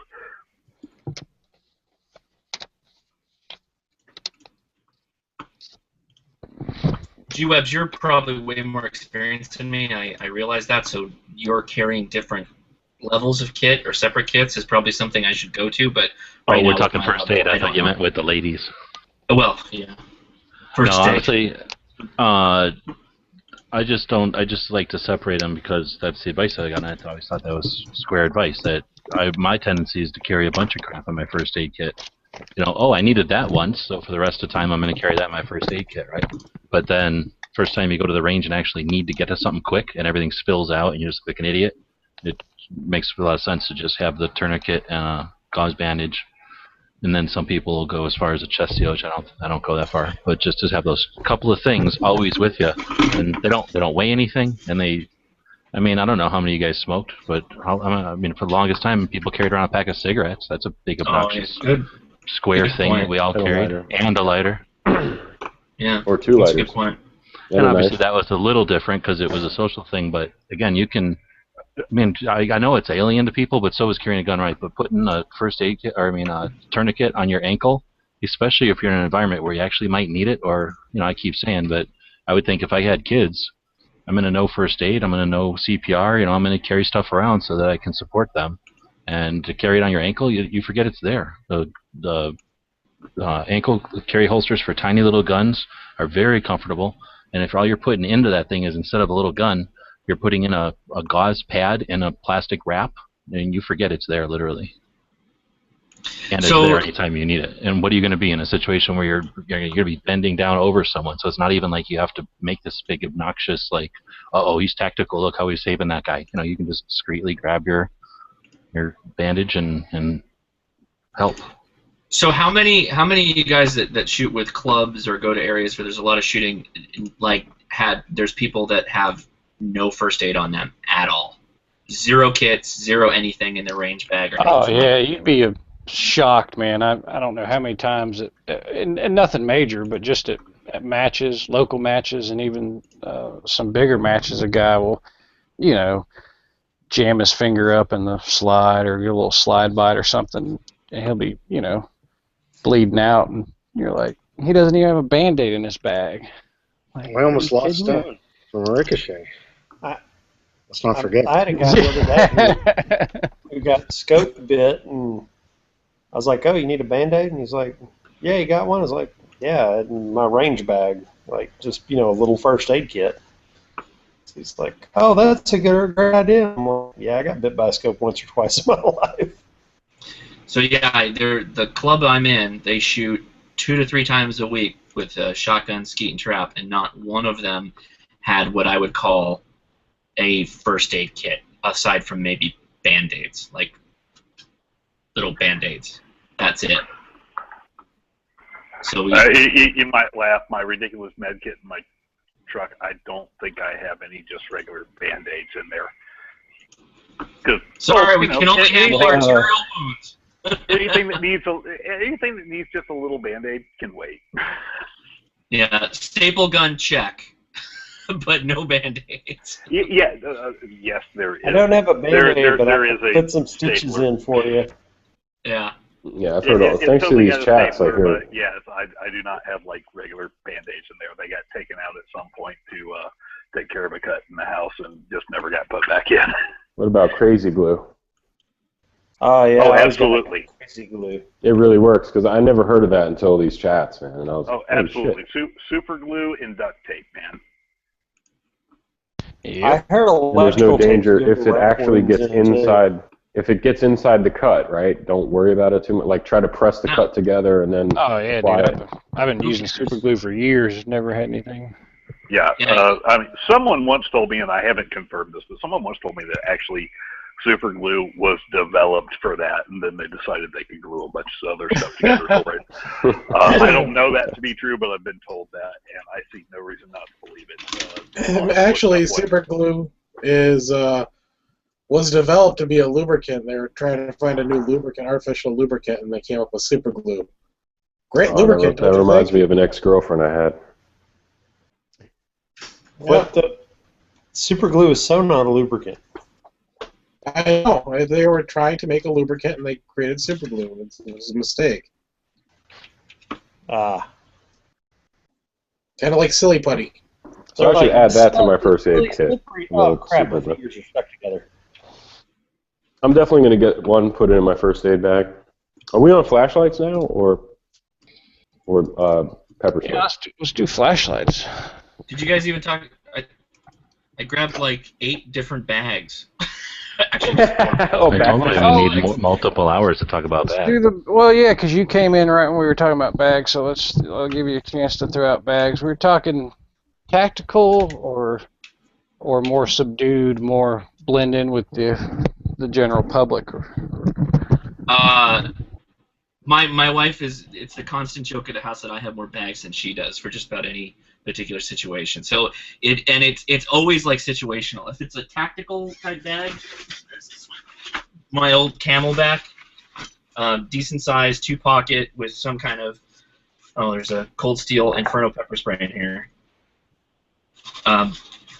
This is the one I generally take for multi-day outdoor pack. Somebody said messenger bags, and I had to throw something out. There's a company called Bailey Works, which makes these awesome like messenger bags. I Is there a can fit messenger like, bag inside that raft or small tent? yeah, exactly. I can fit. I fit 2 12-packs and all the groceries for like a small party in here, and then rode my bike home. So totally, I can put everything in here, and it's super durable. A child could live in Bright that. orange. Oh, In case of water landing, we're going to you for flotation. Yeah, no joke. I was gonna say that's Tack Daddy's tent. This is my discreet traveling office bag though. It's real slim fit. It's got a inner technical compartment, I guess you could say. The wallet compartment on the top, which I use for my TSA crap that I don't want in my pockets. Outer pack with organization. There's a flashlight in here. I got a bunch of other shit in here, but anyway. But then for actual camping, like if you're going outdoors and shit, this is the one I just got, which is, I forgot, it's the HMG Hyperlight Mountain Gear. It's like less than 20 grams. Holy crap, is that the Tyvek kind? Yes. 1%er? Dude, this thing is awesome. Pretty much. It's almost entirely waterproof and weighs like nothing. So I like ultralight camping. And in fact, I have my sleep system sitting right here, which is just that's it. My hammock. That's it. Which we can do in California. They haven't made hammocks illegal? Not yet. Not yet. The tourist judge is illegal, though. Thank God.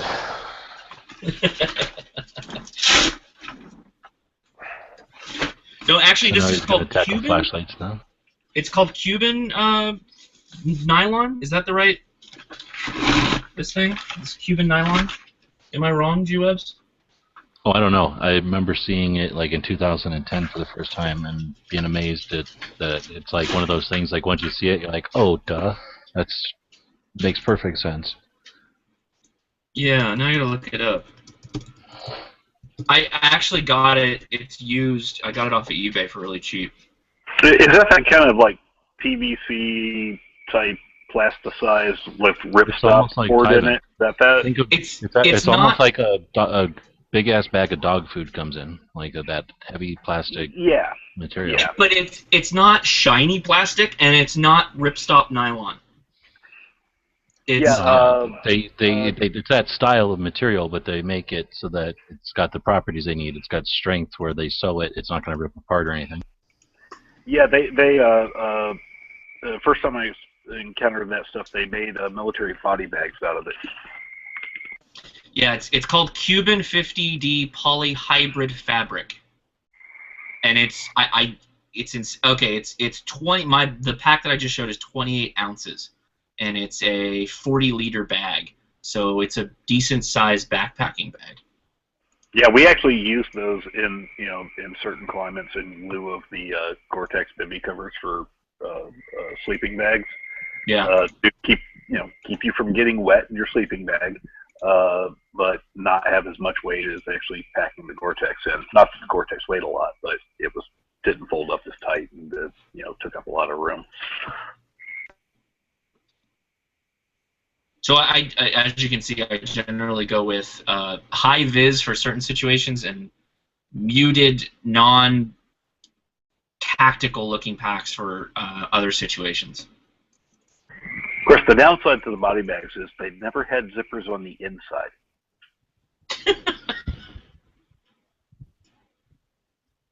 All right, now we're supposed to do flashlights. Oh, okay. So are flashlights accessories that you would buy for a firearm, yes or no? Oh, yeah. Like, are you talking about flashlight on a gun? Yeah. Sure. We'll say Yeah. weapons lights. Absolutely. I think it's cool for home. There's for probably home some of defense. those in here. I know. Home defense and carry if you're macho. You know what I mean? I'm not a macho dude. I just can't do it. But for home defense, I don't see any reason not to have one on you, because you're not walking around in the summer, in t-shirts and the shorts, and you're not I don't see it. Any excuse to not have one on a home defense gun. There's a. I don't personally keep a flashlight on my gun. I keep one sitting right next to it on my nightstand. And yes, it is for the full-on tactical reasons, as opposed to having a weapon-mounted light. Which, as much as I sometimes giggle at some of the things that you see thrown around the internet, I do kind of believe that people will shoot at the light if you blind them with a light. If you did have a home invader that was armed, the light comes on, they're going to shoot at the light. And that's why I use it in my offhand, pretty much extended out to the side. Wouldn't they shoot at that light extended out to the side? Yes. What if they're not too accurate? They might hit you by accident. What is that, like 3 or 4 feet? Your arm? Yep. I guess about 5. I'm 6'2", so I've got a little bit of a wingspan.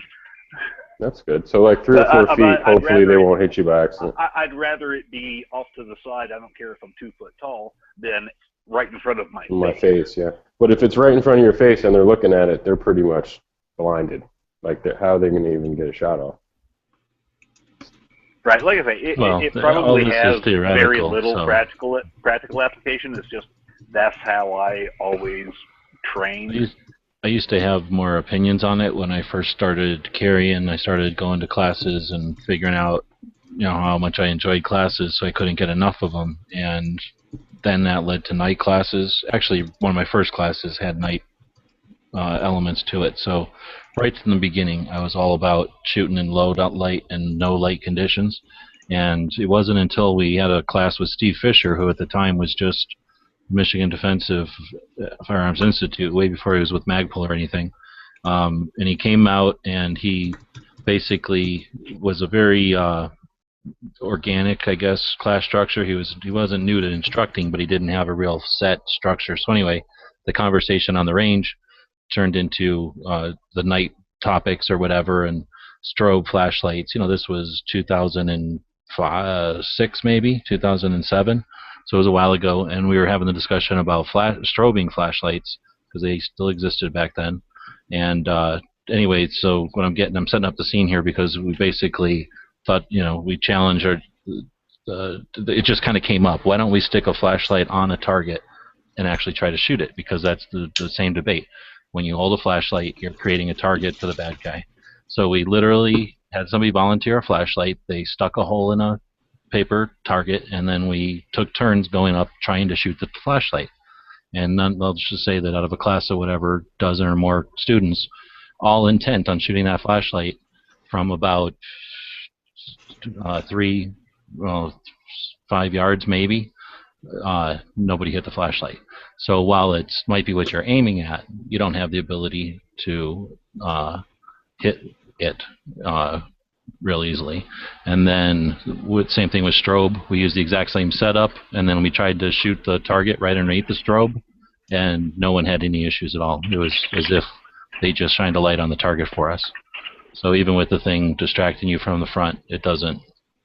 I don't believe that. Anyway, what I'm getting at is once I saw it in practice and actually saw that there's really too many variables involved to say absolutely strobes work, strobes don't work, flashlights work, hold it this way, hold it that way, on your gun's perfect, off your gun's perfect.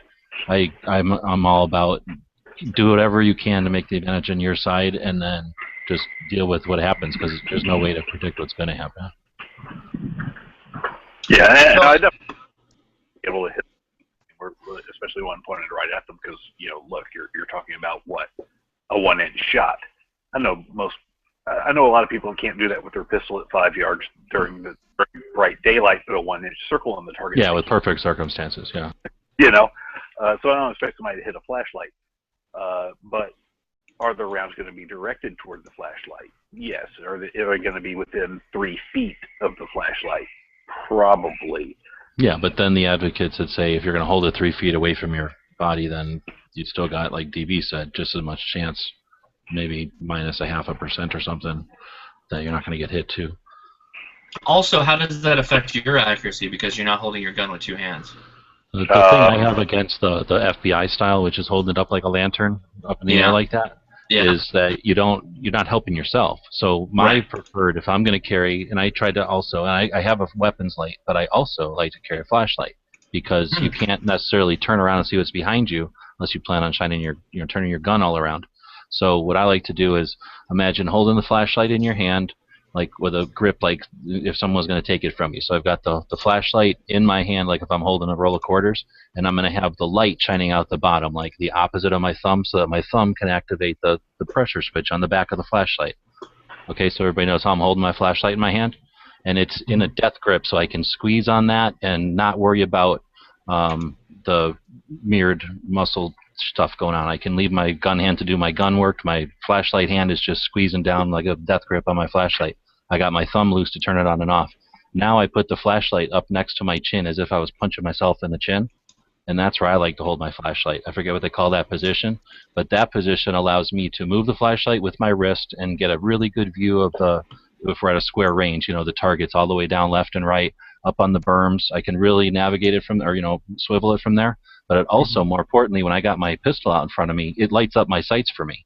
So now I have my front and rear sights totally illuminated, no matter if I have night sights or not, and the target right in front of them. Sure, it throws a little bit of a shadow, but that's all underneath of my gun for me. So that's my preferred method of holding a light when I'm at night. Yeah, and as far as using single hand as opposed to using two hands, it's a matter of training. Look, if you're within 15 yards of me, I'm going to hit you with a half hip shot broad off faster than you're going to get two hands on the gun. It's just a matter of how you train and get good instruction in one-hand engagement technique and getting that round out fast. And not just a round out pass, but inaccurate enough to put metal on meat round out fast. I'm just scared because I hear like bad guys can't really shoot too well. They don't really go to the range a lot. And I wonder if they're aiming at the flashlight, you might have a better chance of not getting hit than if they're aiming at the flashlight that's 3 feet away and then they're going to hit you by accident because they don't really practice a lot. And usually they hold the gun kind of weird and they're moving. They don't even look at their sights, really. They're just kind of... DOJ and FBI study done, I think it was in '96, called Violent Encounters. And what they found was that the criminals were actually practicing with their guns more often than the police and had a better accuracy rating than the police did during...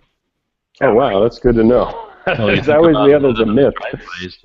Sure, to the passerby it looks like a drive-by, but maybe they're doing target practice and they were shooting at graffiti or practicing. They don't go to a range. Yeah, it's surprising. I was actually very shocked to find out that criminals actually have a pretty good hit rate.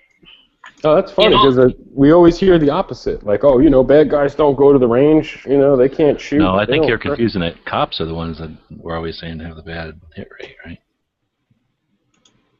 Well, I think they've proven that, right? Yeah. It's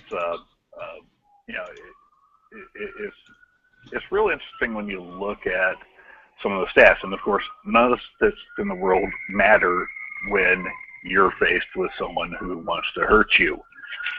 This guy might be Mr. Magoo and not be able to hit the broadside of the barn, or it might be Annie Oakley's bigger brother who taught her how to shoot. I don't know. All I know is I have a threat in front of me, and I have to take it out of threat status as fast as I possibly can. So I'm not going for a two-hand grip to get my first few rounds off. I'm taking a shot from a quarter, from a half hip position, 1 or 2 while I'm transitioning into a 3/4 hip, and then by the time I'm up into a two-hand grip, the mag's empty. Sounds like the bad guys are having a good time, and you're in the background going on right there. You can hear the cops running around. Yeah, I'm about a block away from I guess kind of a major intersection here in the Daytona area, and somebody's in trouble. So I mentioned in another chat about flashlights and gun lights. I have my gun, the gun light, and I have a flashlight on my nightstand. And I'm not saying that I wouldn't go out and about in my house. But if I was fairly convinced someone was in my house, broken in, that largely the wife and I were just going to barricade ourselves / stay where we're at, call the cops kind of thing. And I think you mentioned that turning a light on, people are going to aim at that. So I was already under the assumption that I would just turn the flashlight on, the flashlight by itself, just lay it on its side and point it towards the door on my nightstand, leave it there, and then let that light up the room and not use my gun light unless I needed to while I was in my room, not out. Tactically that's clearing the generally a house. good idea. This is something I actually teach.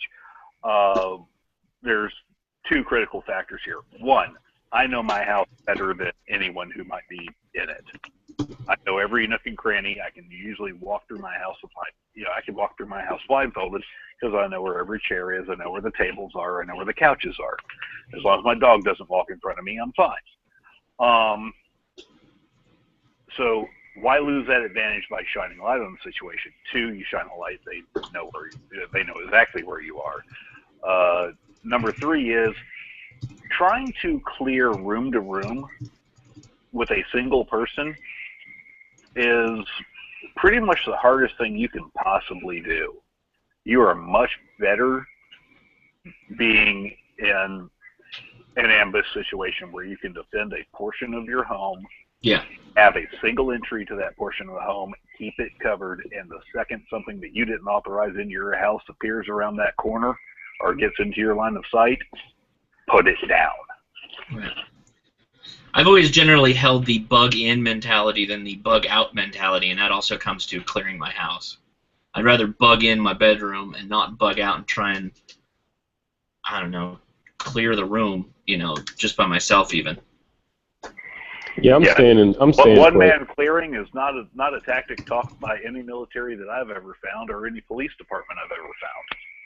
It's a bad idea. I'm staying put. You're going to come to me and get it.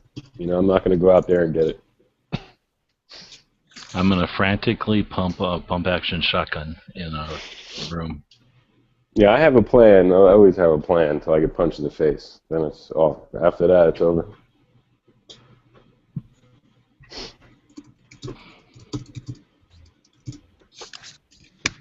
So if we went through, we were supposed to be doing gun accessories and mods, and then that turned into gear, which turned into backpacks, and then flashlights. I'm not even going to touch the H word. Well, here, let's talk about the real reason Heroin? we have a flashlight, though.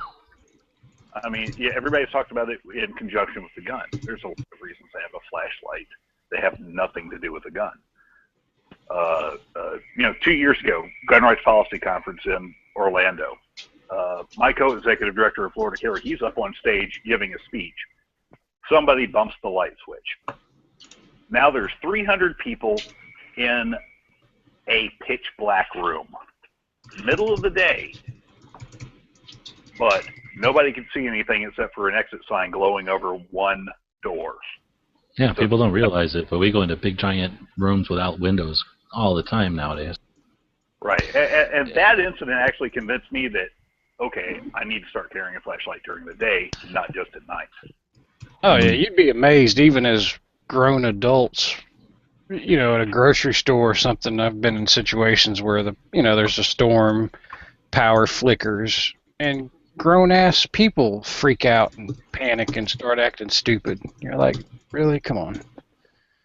I work in an environment with no windows, absolutely zero windows, aside from a couple access doors. And I don't know that we have security override lights, like backup power. So I always carry a flashlight. And actually, in that, in my Maxpedition Jumbo, I also carry a ultralight headlamp that I'm a big fan of because it has I red love headlamp. light. It Yeah, has the the little red Energizer? light. No, what no. about the idea of a light being a target, though? That's like right on your head. But this is it has a red light on it, so most of the time you can leave that red light on to get visibility, and it doesn't mess with your night vision. And that's true. Most people aren't going to shoot at a red light. That would be crazy. Yeah, they're going to think it's the predator. That'll just piss them off. Oh, dude, if you just Well, have to we're move your head talking back the and forth, and they difference think between- Night Riders on it. we're talking the difference between a fire broke out in the building I'm in and the power went out because, well, a fire broke out in the electrical system, and being assaulted by the Mujahideen. Well, guess what? More often than not, it's a fire in the electrical system. The practical application here of when you're going to employ a flashlight is much less often going to be that you have an active shooter situation. It's going to be that you have a power outage because something bad just happened, and you need to be able to extract yourself from that situation safely. And especially if you're in a place that you don't know. I go back to the Gun Rights Policy Conference, 400 people in a room with tables and chairs everywhere, and you couldn't see your hand in front of your face. Now, of course, just being in a room full of gun owners, guess what? A bunch of flashlights came out, including a few that were powerful enough to spotlight the stage, and Rich was able to complete his speech under candle power. So, what all did we get through while I was gone, G-Webs? Are we Flashlights. We got flashlights? into flashlights. I always drop my Constantly keys. Every time I go to the movies, I drop my keys. Always carry a headlamp. In the bathroom? Mm-hmm. Well, no, usually by my seat. So I'll drop my phone and my keys, and then I pull out the Glock 19 and I use the X300 Surefire with the DG switch to kind of find my keys. Maybe that guy at Target had dropped something on the ceiling and was using his weapons light to eliminate it. You know it someone better. took a Facebook picture with a flash. Oh yeah, that'd be great.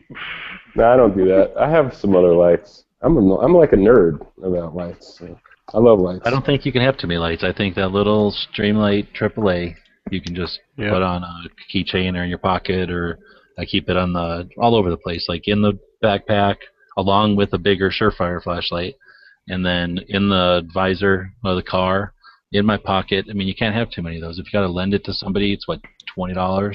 Yeah, I have the Glock version, so mine was probably priceless, but I don't know what are they usually. Like, I think I paid 20 for mine. $20, yeah. 20-ish, yeah. That's what and they're super bright for a little bitty flashlight. I mean, bright enough for what you would, typically need. Yeah, my Glock version is a little special.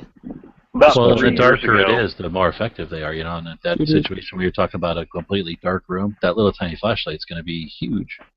Oh yeah, it's bright as shit. Look at this. Look at that hot spot. As the nerds say. Don't melt that Don't wall. want to do that. Don't want to do that. Yeah, about 3 years ago, I'm at a party, and it's nighttime. We're all out in the backyard, and there's some light and dark spots out there with the backlights on, and someone starts having a seizure. I take out my little pocket flashlight, turn it on, and we had a couple of nurses there that were. Did you get your saline out? No, we had a couple of nurses that were actually there at the party, so they get right on it. And I'm basically just doing crowd control, backing everybody up, because of course someone's having a seizure, so everyone wants to crowd around. But anyway, I break out the flashlight, and it's just this little 4.7 Quark Mini. It takes a single CR123 battery. It's got like 250 lumens out the front. Pretty bright light. After that, my entire family and a lot of my friends carry those lights because they saw that. I mean, I know like 10 people bought that same light right after that incident. They were like, wow, that came in handy. I had that light. I lost it. I'm an idiot. Yeah, that's the problem with them. They're kind of small and they're easy to lose. I lost one too. I kind of lend them to people, and then like within hours it's gone. I'm like, what happened? Where's the light? So kind of like having a Zippo at the bar, right? Yeah, it sucks, dude, because it's like a $50, $49 Zippo. You would think they'd make little chains on Zippos like they did on watches back in the day. That'd be awesome. Mind it. When I used to go out, like, drinking and smoking cigarettes and stuff, by the end of the night I had like 6 lighters. So I felt so bad for those people. That was that guy. Sell them the next day on guy. Yeah, I mean, dude, it sucked. I'd be like, holy shit, I got like 3 in my back pocket. What's going on? I learned to EDC from smoking cigarettes, right? Is that the lesson of the day, kids? Oh, dude, yeah. Even I quit smoking about 4 years ago, and I still like have to have a lighter. Like, I feel crazy without a lighter. So couch. I was that headlamp I was wearing is this little guy. It uses the little watch batteries. It's the Firefly ultralight headlamp, and it uses a little elastic band. 1%er. How comfortable is that plastic band deal? It's great. It's great because you just leave it totally loose. I've got the I can't remember the name of it now. The little red one from Oh, the E-Light one, the emergency light that comes in. Oh, that's a cool light. That goes in the red capsule, and I love that one. But it's got more of a Petzl, thanks. And it's the E-Light, and it uses watch batteries like that. But it's got a little strip of elastic, which is so comfortable you forget you got it on. I thought about 550 or shock cord. This is just like that, but it's cheaper. Using those itty bitty batteries. The Petzl one's only like $25 or something. The Petzl one? Petzl E-Light's way expensive now. Oh, maybe I think they stopped making them. That's why. Oh. Yeah, using those itty bitty batteries though. What's the runtime on those things? Long time because it's LED and they're efficient. They got good lenses and stuff. Yeah, I know they're better than they were, but I mean, God, even. And the other thing is, like, high power, my little Quark runs down in less than an hour. That's crazy. These things run for a long time, like overnight. Easy. My Streamlight. You can carry extra batteries real easy because they're on a blister pack, so you can just put them in the little thing with it, or carry them along next to it fairly easily.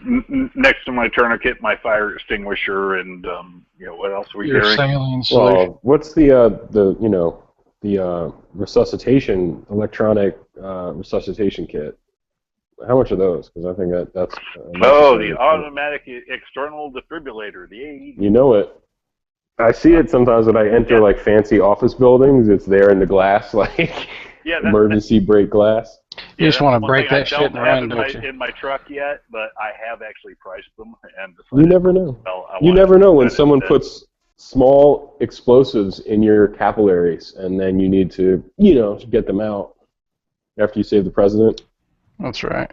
And now I do have a friend who's had a heart attack and had to be shocked back, and he does have one. So for certain people, that is a thing that you want to keep in your car. He carries his own so he can shock himself. He literally has one that he keeps in his car, and his wife has gone through the training on how to use it. And if something bad happens with his heart again, hopefully there's somebody around that. How badass would that be? Fucking defibrillate yourself if you're having a heart attack. That's Dick Cheney status, dude. That's like top-notch Darth Vader shit. Right. I hope I can make it to that level one day. I want to be that cool.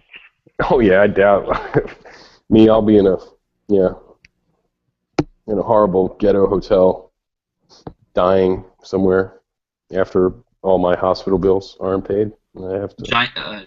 James Bond in Casino Royale, your car defibrillates you for you. Yeah, that was the shit. Yeah. That's the kind of car I have. Take an adrenaline shot and then defibrillate me. Thank you. Oh, it's been that kind of night. Speaking of that, Hosh, did you sell your vehicle? I did. What'd you get, man? Same. I'm not prepared to. I have to do. It's been killing me because I haven't gone to the right place to do the recording for the intro to the new vehicle for the captain's log. So Honda Odyssey. No, I will say this: it is a proper four-wheel drive vehicle. So Subaru. No, he's probably I said proper four-wheel drive. He's probably driving one of those FJs or the F1s. Oh, that would be awesome. I love those cars. It is not an FJ. I will say that too. But that was on the list, right, but I couldn't do it because it's not a. I will say that the FJ is a great singles man / dating man's car. But it is not very friendly for a baby seat. Yeah, there's no room in those things. For as big as those things are, the inside is fucking small. I test drove one. There's no windows, man. There's no rear window. It's like no visibility. The blind sight is like a tank. You're driving inside a tank. It has the worst visibility. That little half side door bullshit is impossible to get a kid in and out of. I didn't want to do it. Well, I hope you didn't get a four-door Wrangler, because they have to be the worst things I've ever seen. Gas mileage is ridiculous. Did you sell the Honda? I did not. I did. A proper. He's probably in a damn Land Rover, Range Rover. 1%er, dude. It's definitely Oh, not see, that. you know, my wife just decided she wants one of the 4-door Jeeps, and I totally approve of this message. No, a 4-door Grand. I mean, not the Grand Cherokee, but the 4-door Wrangler. I mean, Yeah. you know, whatever. That's not a good car for safety reasons, for comfortability or whatever. The road noise is horrible. The visibility sucks. It handles really bad gas mileage on that V6 they got. So I'm driving a Dodge truck with a Hemi engine. I don't worry about gas mileage. Well, no, that Hemi shuts 4 cylinders off, right, when you're hit the highway, I think. It's What? to. Really? I didn't know yeah. that. That's kind of cool. Yeah. I don't know. Mine's an 08. I'm not sure if Yeah, I have that. I don't had, think I have that. My family had a Hemi Grand Cherokee, Yeah, and they it was go a to 5.7. They go to 4 when you hit the highway. Yeah. Oh, I thought you were going to say a majority stock holding in Dodge. No, yeah, we used to own Dodge. Cerebus. No, so the I looked at that, but the cost is just not worth it. And after having the S2000 and living with a convertible, not that there's anything wrong with a convertible, I wanted an actual shell, the ceiling vehicle, if you will. No chance to leak or anything like that. So I have a proper closed 4-wheel drive vehicle. Don't make us wait for this video too long. I know.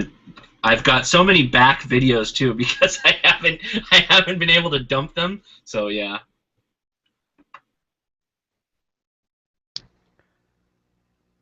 Well, is there anything else we haven't covered? What's the moral of tonight's chat?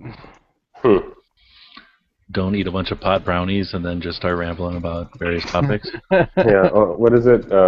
What is it? Being oblivious is bliss or something. What is that saying they say? What, ignorance is bliss? Well, now we know who ate the ignorance pot is bliss. brownies. Yeah. There we go. Well, no, that was yesterday. Just kidding. Completely 100% drug free. But no, I will say that ignorance I is would bliss. say carry everything and have everything accessible that you need to know that you're going to get home. But don't run around like RoboCop. I just want being a sheep is cheap. How about that? Is that a t-shirt? Being sheep is cheap? Is you saying chic like CHIC or no sheep? Like like a sheep. Right, but being a sheep is cheap or it's chic? No, it's cheap because you don't have to worry about this shit, man. Flashlights, knives, fucking shit. Now I gotta buy fucking crazy glue for my first aid kit. This is expensive. Yeah, see, I draw the line at walking around with the Batman utility belt on. Flashlights for my gun, dude? Like a fucking flashlight for my gun that I bought was pretty much like the price of a gun. Well, you're a 1%er as well, so. Well, what other light am I supposed to get? Fucking NC Star with a DG switch? No, Surefire. Yeah, I did. I thought it was an NC Star on a High Point. Yeah, I mean, even that would be, the NC Star Light would be more than the High Point, I think. I gotta hop off, guys. I got the kid coming in. Wife needs me to help her with something, so I'll talk to you guys later. Hopefully not too long. Right on. Later. Thanks, brother. See you guys. Real quick, I'm about to cut it off because it's been a while. We've pretty decent chat, but one thing I did want to talk about real quick. What do we think about this new key mod quad rails for AR-15s? That seems to be like the cat's meow all of a sudden. Oh, I thought the new one was the M mod. Okay, so the key mod, the M mod, the key mod is a non-proprietary, like open source attachment method, so that you can cut your rails to accept it, and you can make your gear to interface with it. But then the story I heard was Magpul tried it on their polymer handguards, and it wasn't strong for the attachment point, wasn't a great attachment point. So then they came up with the M mod for polymer rails, which is also going to be open source and same concept. Anybody can use it on their rails, anybody can cut their rails that way, and anybody can make attachments to interface with it. So they're a progression from the quad rail to the smooth rail to modular attachment points. I just wanted to, like, they looked more comfortable than the old, rail with the quad rail with the quad rails, like, the rail Picatinny, and then you'd put the rubber inserts there to make it comfortable. That's what was so cool about these things, is that it looks like you could put your hand on there without, like a cheese grater. Exactly. Well, basically, you're paying to have extra aluminum all over the sides and fronts and tops and bottoms of your rail, so that you can pay extra money to put rubber on there, so you don't have to actually grab it, because you're only using little pieces of it here and there. So then they went to smooth rails with little pieces of rail, or smooth handguards with little pieces of rail that you would attach where you needed the accessory to be. And now they're changing it so that it's a smooth handguard with an interface that goes right to the accessory. So you basically take that little piece of rail out of the equation, and the space that it takes up, and the weight, and the cost, and everything. So it's a move in the direction of going modular like the rest of the platform, but is it fly-by-night? I don't know. Who invented it? Noveski and Troy or something? Yeah, Noveski and Troy. Troy, I think, is the one that first came out with it, if I'm not mistaken. I don't know. Well, they gave it out to everybody, and then everybody came out with it as fast as they could start producing it. Right. And I like the rounded hand guards, because I think they're so much more comfortable, and if you can get that hand extended out further on the barrel, you're that much more stable.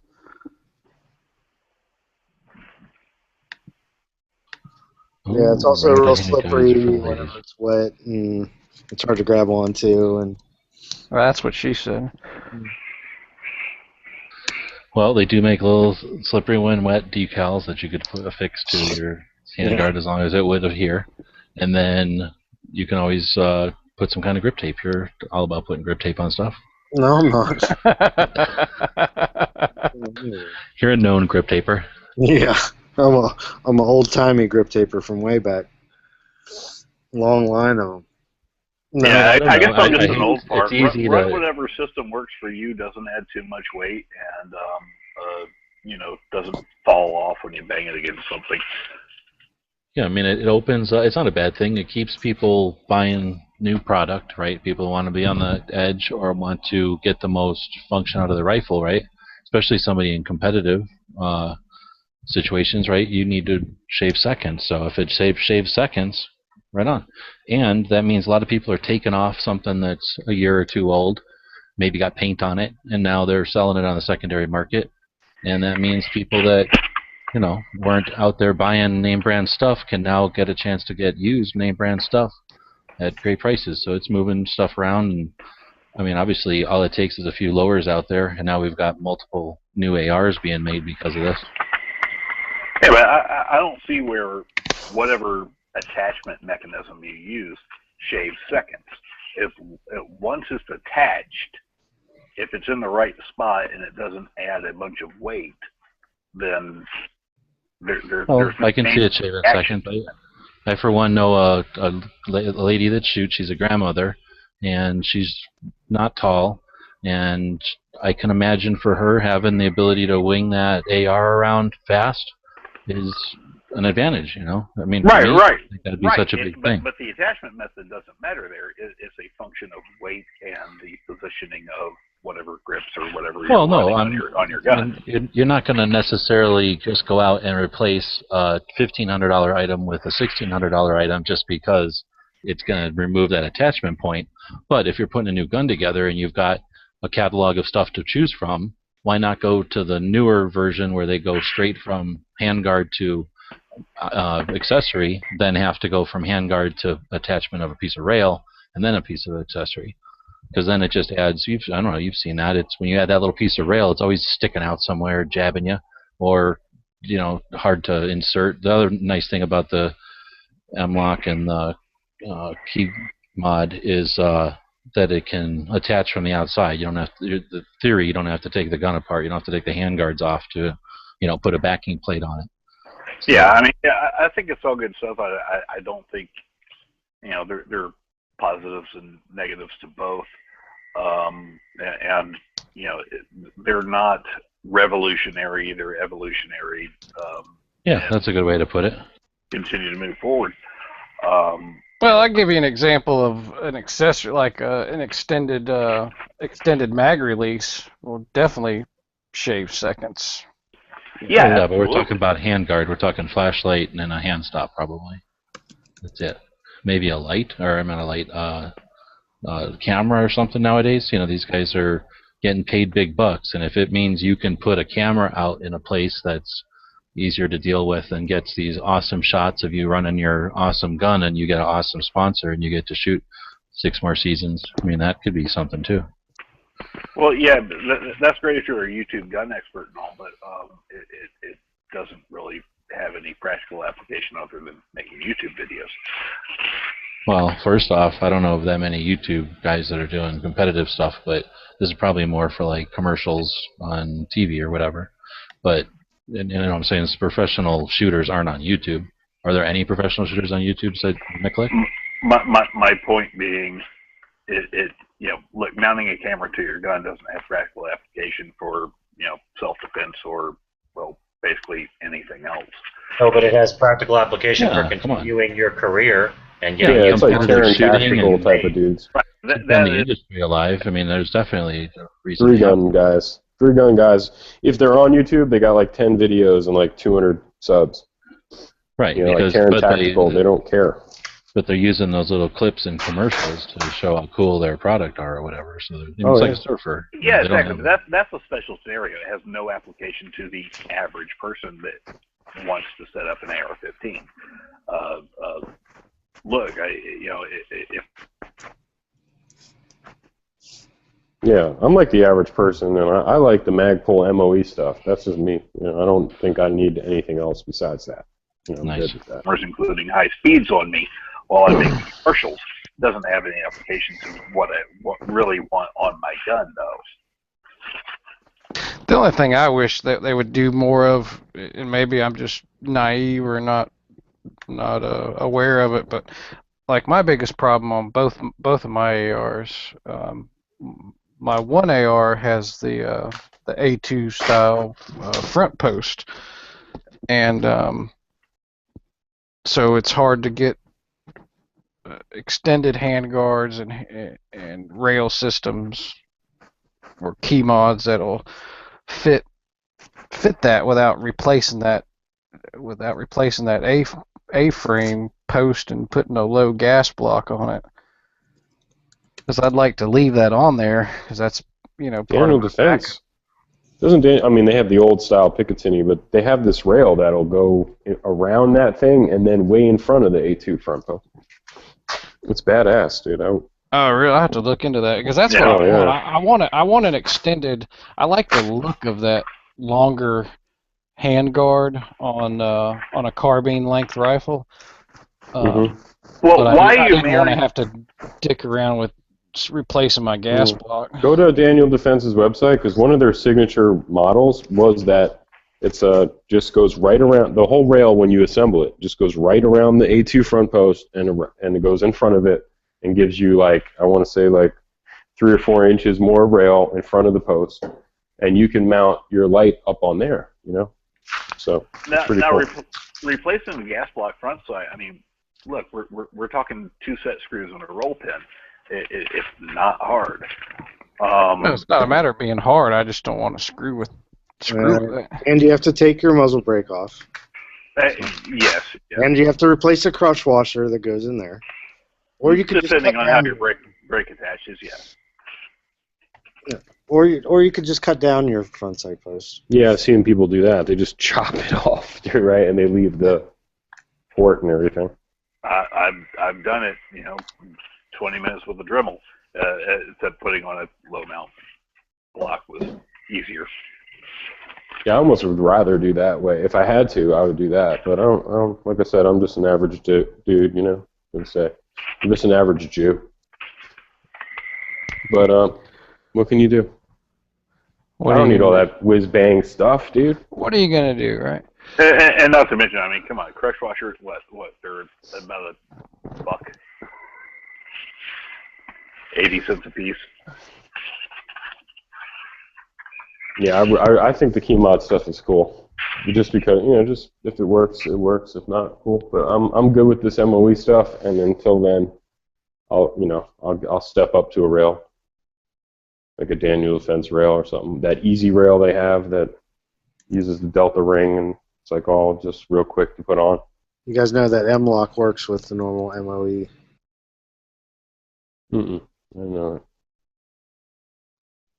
I got my light on there. I mean, what else do I need? Like you said, I got a light on my MOE thing. I got the light attachment, and it's the one that throws the light up by the front sight. And I don't know. That's all I need is a light. Right, and unless you're running a match grade barrel, 18-inch, 20-inch barrel match grade, and really trying for some extreme accuracy stuff out of the standard AR, really you're not going to notice the difference between free-floating a rail and having a Magpul Mo with the standard Delta ring on it, or any other type of handguard, because it's really not going to matter if you've got a 3 MOA barrel. The difference in touching the barrel and having it free-floated isn't going to matter anyway. I see all this kind of group think on, oh yeah, I got a free-float rail in here. Okay, well why? Because it makes it more accurate. Really? You've got a 4 MOA gun. Do you really think it makes it more accurate? No, it doesn't. It's just kind of the new fad. There are reasons for them, and yes, I run one on my gun, but it's not always for the reasons that people put out there. When you put an accessory on your gun, or you put a handguard on it, or you put anything on your gun, think about why you're actually putting it on there. I giggle when I see people show up at the range and they've got everything but a can opener on their gun, and actually I saw someone with a can opener on their gun. Well, I have a can opener on my knife.